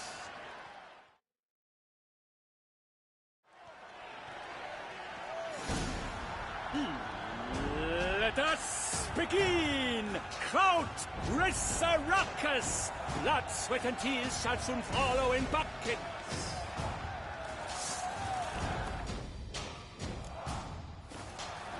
Show me what you got.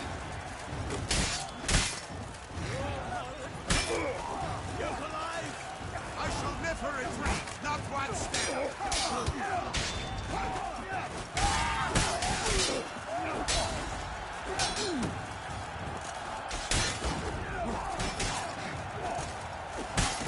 The luck to do evil. I am beat it out of you.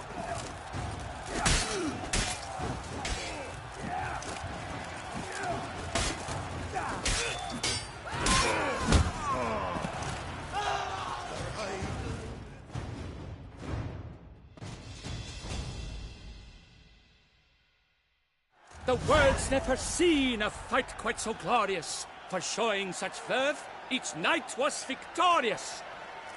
Yet in tourneys as in life, but one champion may reign. Today he is the one, praised be his name. He felt a whole host, slew the most. To Geralt of Rivia, who the strength of lions boasts. He sailed through all trials, each test he passed with ease. But now awaits the last. Will it bring him to his knees? For Gregoire de Gorgon, who on this ground last won, shall spar him for the title, and the day is done. To the tired remainder, we salute your endeavors. Return to your wives, your loves, your whomevers.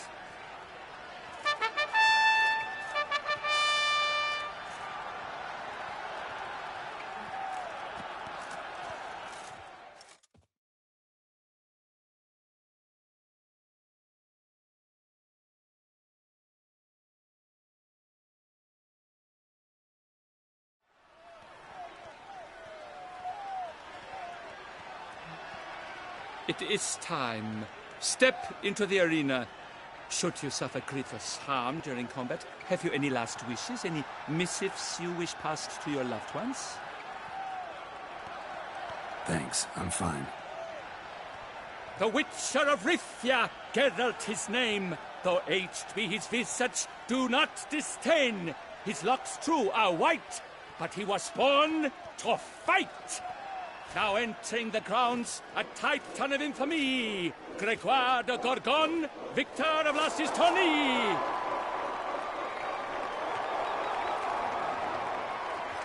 I wish both combatants good fortune and fame.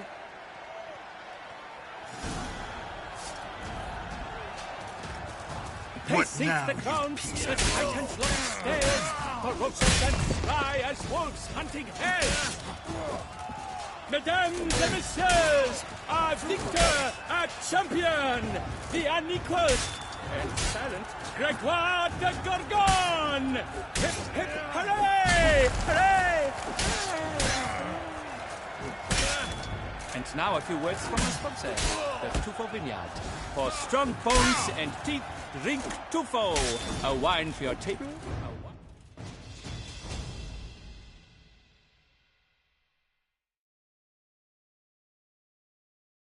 Geralt of Rivia, the this year's champion! A sight to behold! He defeated Gregoire de Gorgon! Hail Geralt! Herald! Herald! Herald!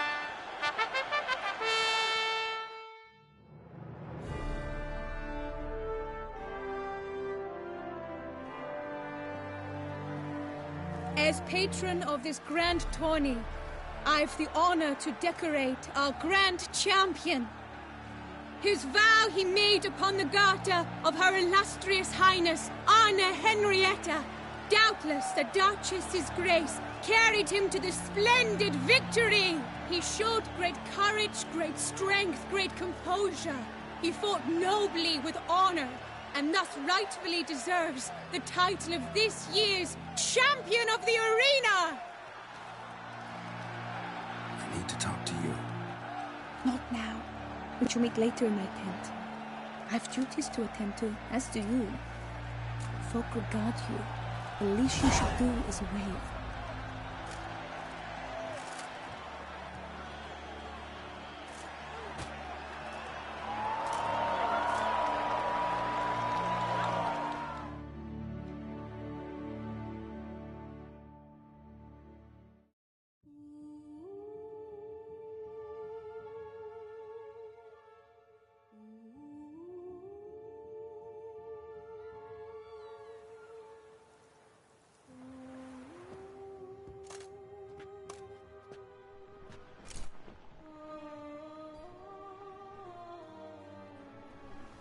Greetings, my lady.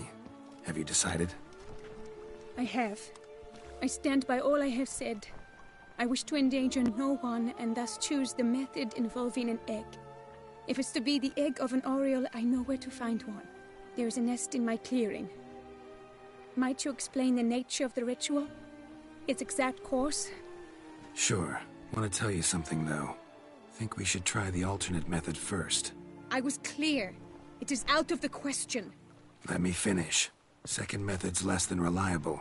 To put it simply, might work, might not. But it will. I shall save you, O lovely Vivian. Why are you here, sir? This is a private conversation. No need to be sharp with him, my lady. And if I'm to help you, gotta do one thing for me. Hear what Guillaume has to say. Is that an ultimatum? Looks to be. Be not angry, my lady. You no longer bear this burden alone. I know all. You told him! I know a curse afflicts you. A curse which grows more severe by the day. I understand how you feel. My aunt, Countess de Launfal, once contracted a strange illness which ate away at her from the inside. She grew weaker by the day, the light fading from her eyes. I remember her saying the worst was not the pain, but losing mastery of her own body. She was so helpless. I fear you feel the same. The Witcher knows a way to lift the curse from you and let it rest on me. I wish to do this, to take it from you, Vivian. Why? Because I love you. I might have died in the arena. I sought to slay a Shaelmar for you. But now I see the fool I was. Now I see how I risked my life for no purpose. Yet, with this, I can truly do something for you. I do not wish to inflict this horror on anyone. You saw how it looks, Witcher. I turn to you as one elder and hopefully one wiser as well. Do you think this a good idea? Worth a try, as I see it. Original curse fell on an unborn child. Doubt it'll take hold as strongly when transferred to a full-grown man. You've now heard the expert opinion. Let us do this together, Vivian. Very well. I was prepared to die. Thus I am also prepared to attempt something mad. Now we must go to my pool in the woods, yes? Everything's agreed, so no point wasting any more time. Let's go.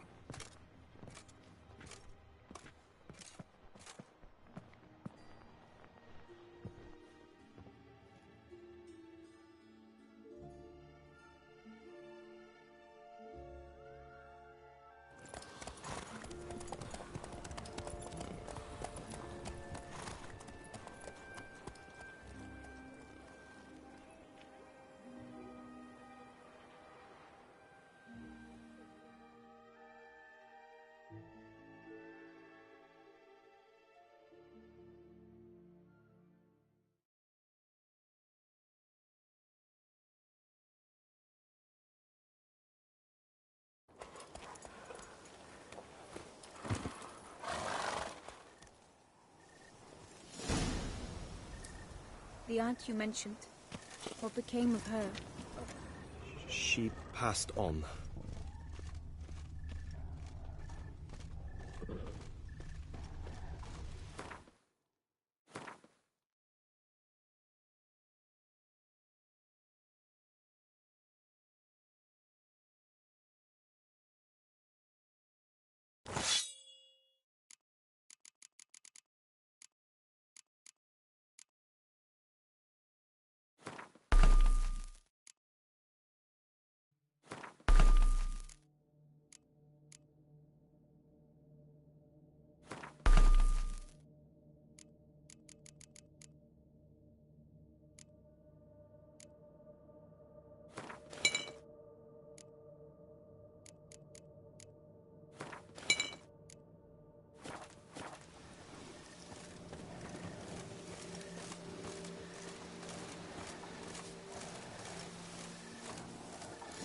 Beast!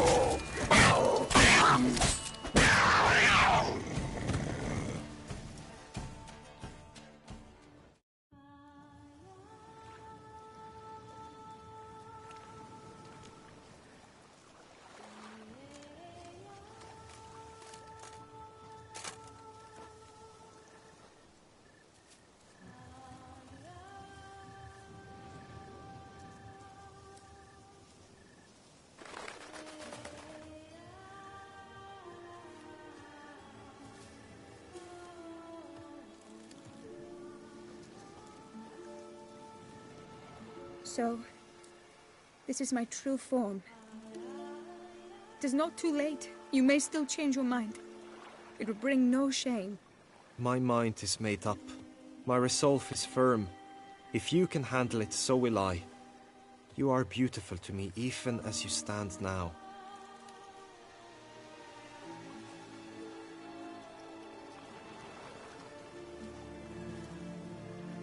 Oh, that's clearly rubbish.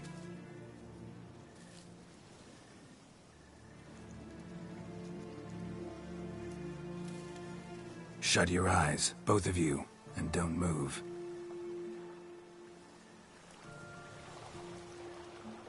Guillaume, Yes, my love? if you become as I am now, I wish you to know I shall not leave you.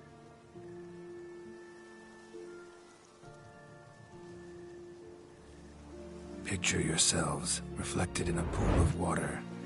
Focus on that.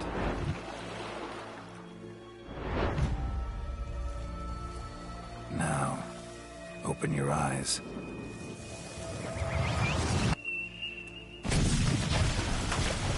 Damn, I think it might have worked.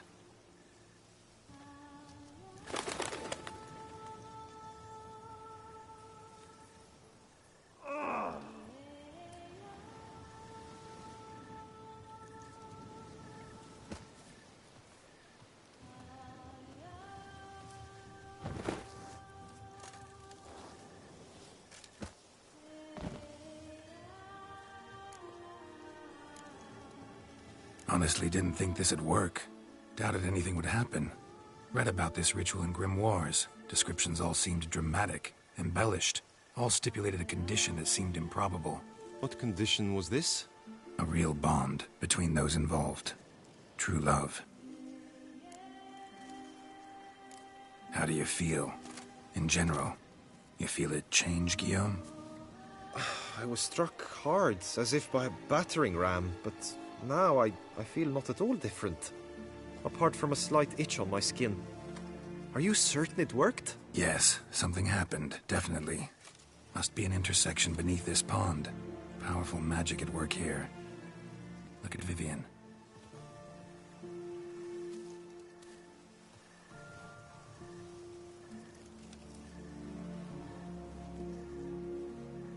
What now?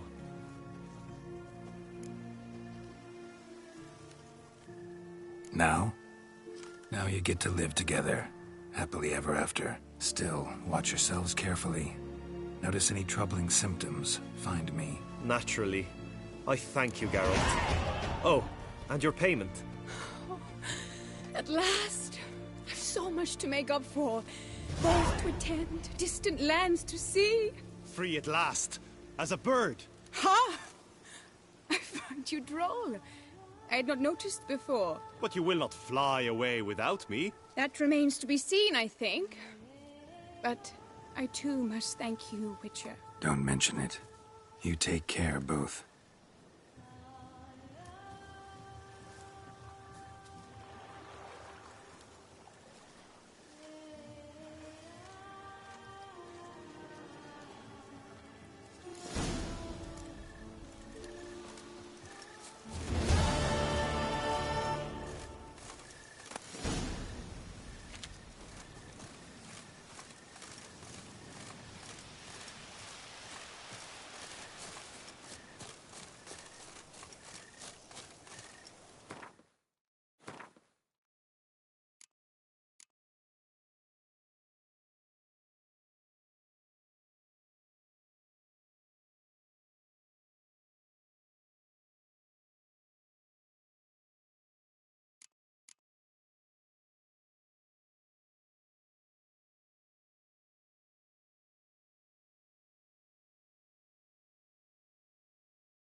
Come on.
Here in Beauclair, all's right and fair. Hey there.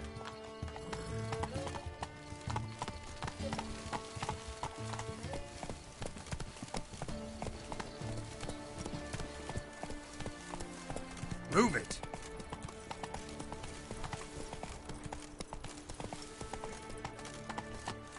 Come on.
You can't pull one over on me, Witcher. I can see you're a killer.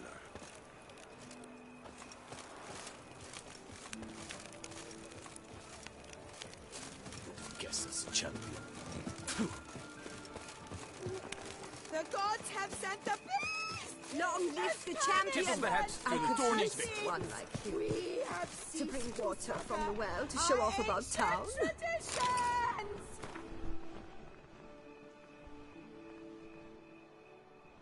useless reigns where virtue once ruled!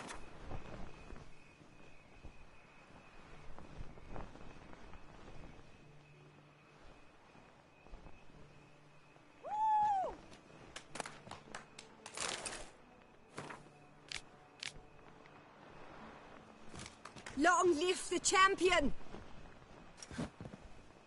Long live the champion!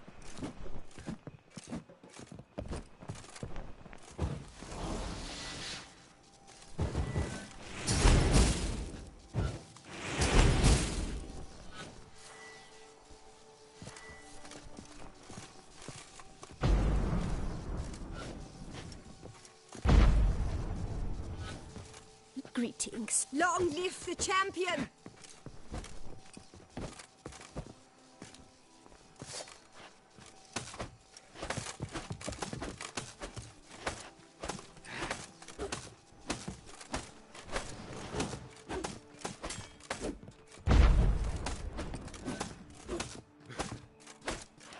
Long live the champion!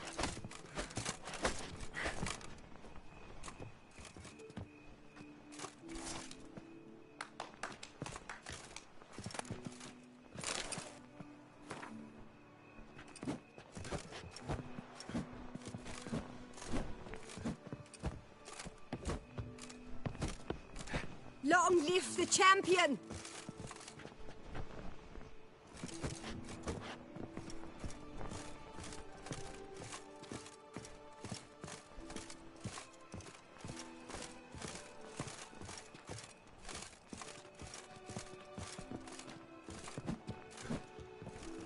Long live the Long live the champion! Greetings.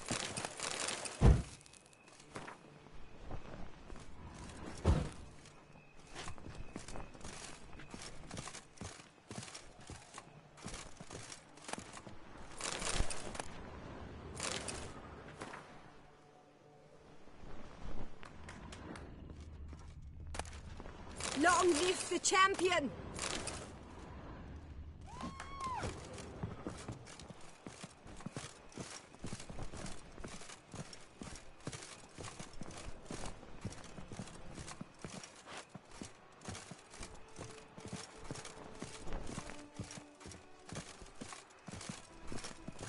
Long live the champion!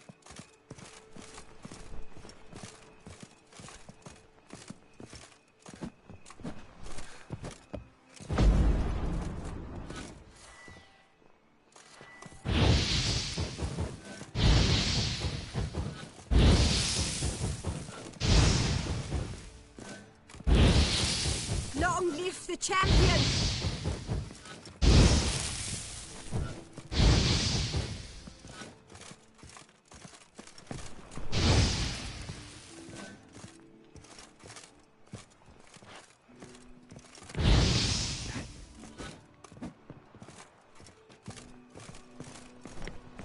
Long live the champion!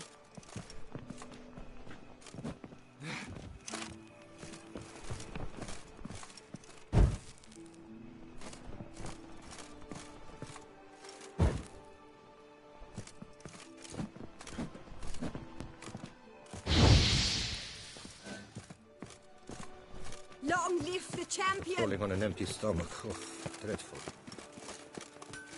Good man!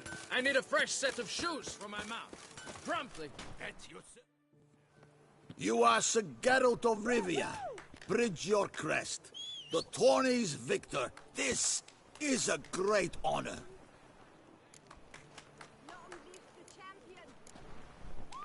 Craft something.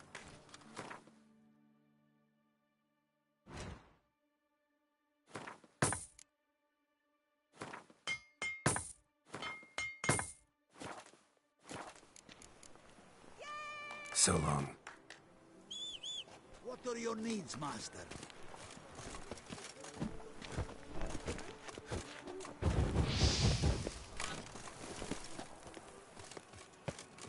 Oh! Long live the champion!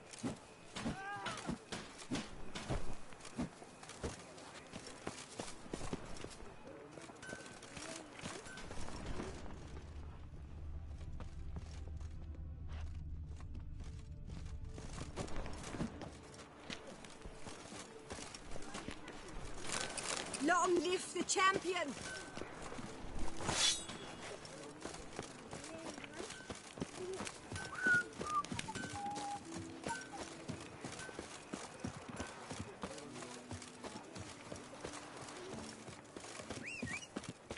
Witcher, are you mad?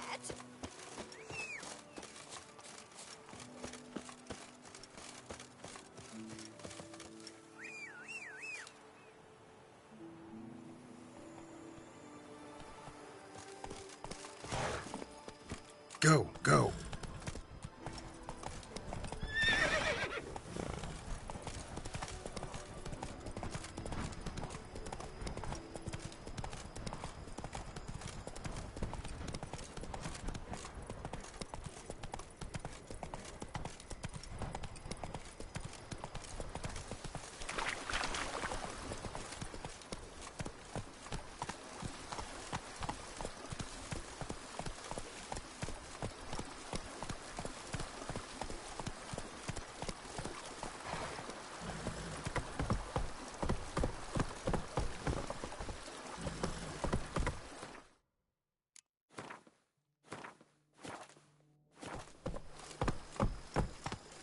Take it easy.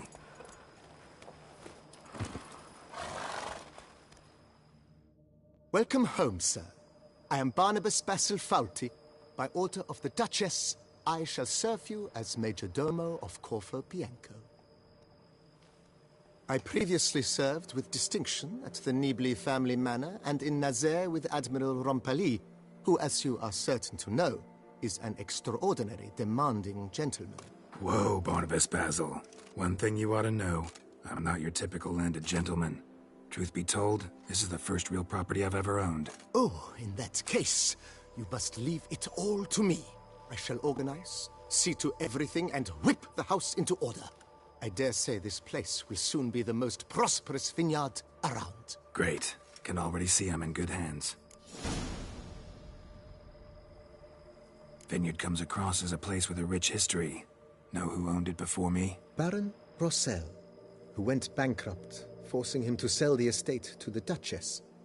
The Baron, in turn, had purchased it from Monsieur Bolius of the Headsman, a truly colorful man of Kedweni origin. He was actually a headsman? No, not him, but his great-great-great-great-grandfather. Indeed. Apparently, he was a common cutpurse who somehow secured for himself the post of ducal headsman in Beauclair. Went about his work with an exceptional penchant. They say he chopped off more heads than there are grapevines in the ducal vineyards. He never hesitated, not once. Never sliced unevenly, never botched a job. For his exemplary service, the Duke granted him a title and this estate. Monsieur Bolius, on the other hand, was an engineer in his younger years. Once retired, he settled here and took to producing wine. Sadly, misfortune struck and he lost his sense first of smell, then of taste. Additionally, he could not drink alcohol. His medic forbade it. Shame that. He gave up making wine? Not at all. He made even more of it. Began throwing wild balls to which he'd invite friends from far and wide in order to treat them to his wine and delight in the fact that at least someone could enjoy it. It's the sort of man he was, Monsieur Bolius. Mind giving me a little tour de Corvo Bianco? Not in the least. Follow me, please. I think it would be practical to begin on the hill.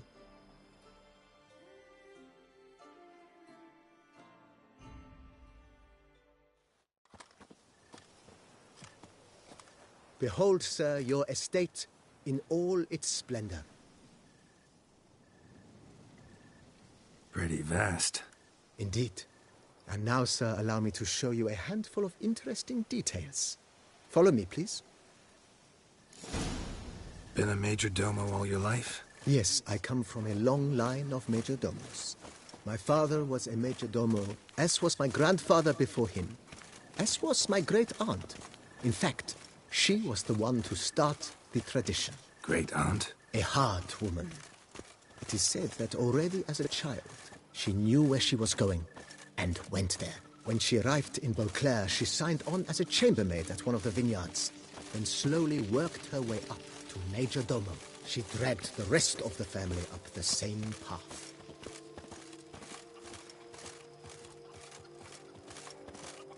The servants' quarters. I occupy the green home. With the Duchess's permission, I have hired a full staff. Their salaries to be paid from the ducal treasury. Nice of her. Not the most sightly part of the estate, I admit. But I think it's worthwhile for you as master of the domain to know where the help stays.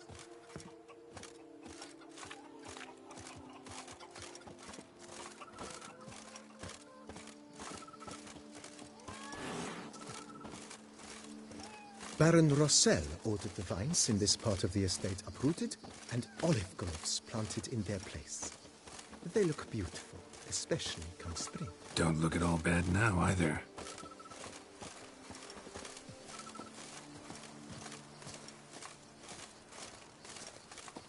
Down below lies your vineyard, where we grow a strain of Carfanere, one of the world's oldest. Aged in oak barrels, it provides for an exquisite wine with distinct blackberry, wild cherry, plum, and cinnamon notes. Marvelous. Have to try it one of these days.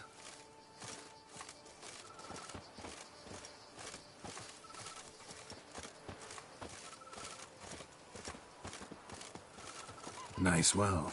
Picturesque. Yes, though it ran dry long ago. During the raucous feasts Master Bolius held, he would order it filled with wine. There's a tale about a guest attending a Bolius ball for the first time and thus unaware of the custom. He had suffered great heartbreak and had decided to end his life by jumping into the well. The festivities were coming to a close, and the well was nearly empty when the suicidal guest finally jumped. Instead of killing himself, he merely broke his legs. To numb the pain, he drank the wine. Drank himself to death? Not at all. When found the next day, he had concluded he'd witnessed twin miracles. The water had been changed into wine, and he had survived. He retired to a monastery in the Dragon Mountains and began preaching the wisdoms of Nebbiolo.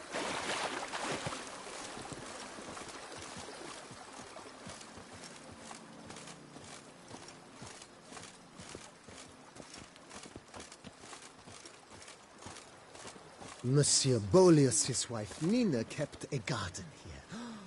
A supremely lovely place it was. Bit neglected now. I agree. Yet nothing stands in the way of restoring it to its former glory, and once again planting it with herbs and other vegetation.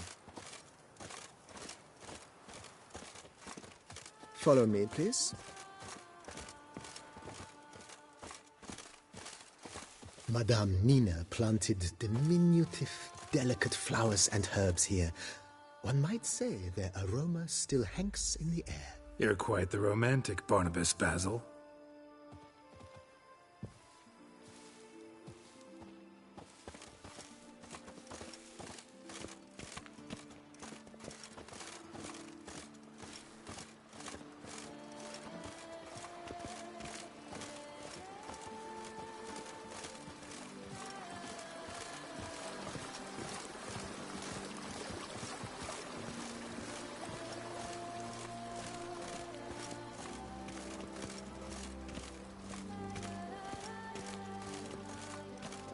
This served as an additional wine cellar in years of plentiful harvests.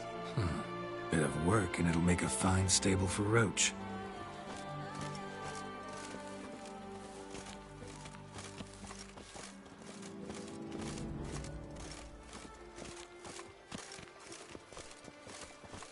The cellars, voila. During Monsieur Bolis's time, wine was kept here, but Baron Rossel used it to store olive oil as well. I took the liberty of cleaning up the mess, which I made while fighting the Bruxa. Thanks, Barnabas Basil. Appreciate it.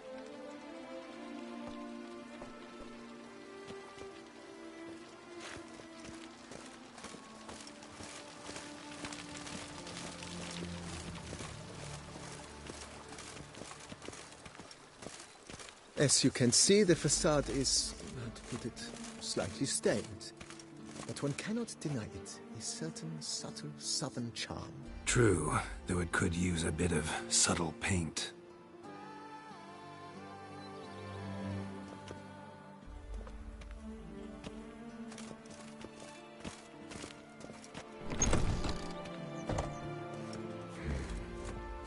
And welcome inside.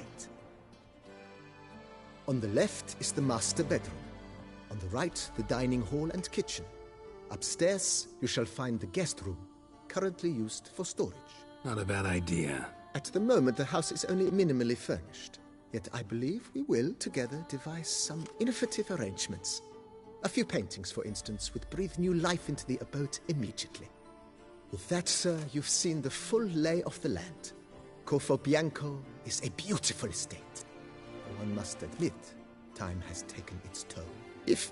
Forgive me for being forward, but if you were to choose to invest a small sum towards its beautification, consider me at your service on the matter. Think I'll take you up on that. Be sure to come and see you if I decide to do any remodeling. Mentioned the place could stand to be spruced up. Oh, most decidedly, sir. The question is where you would like to begin this rejuvenation. Got these spacious grounds. But maybe it's time to make them more... useful. Oh, yes. We certainly should. The way I see things, given your trade, sir, you would be wise to put in a grindstone and an armorer's table. A good way to start things off, don't you think? My armor needs work from time to time. You know, oil this, reinforce that. Could use a decent work table where I could do all that. Admiral Rompali once hired a specialist who made the finest armorer's tables this side of the Yaruga. I will contact him at once. Good. Order me up a table like that. Immediately, sir. I expect it will take at most 1 day to arrive. Will you be needing anything else, sir? In my trade, my blades get dull pretty quick. Could use a grindstone, professional grade. Of course. No one would consider that an unnecessary extravagance, I would wager. Then send out for one, please.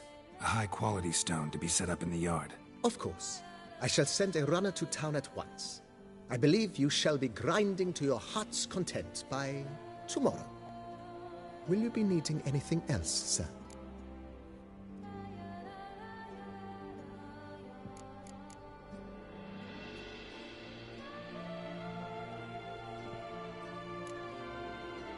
Know what? Changed my mind.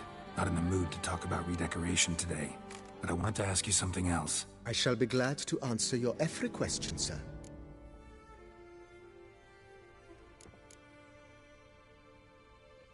Thanks. Gotta get back to my business now. See you soon.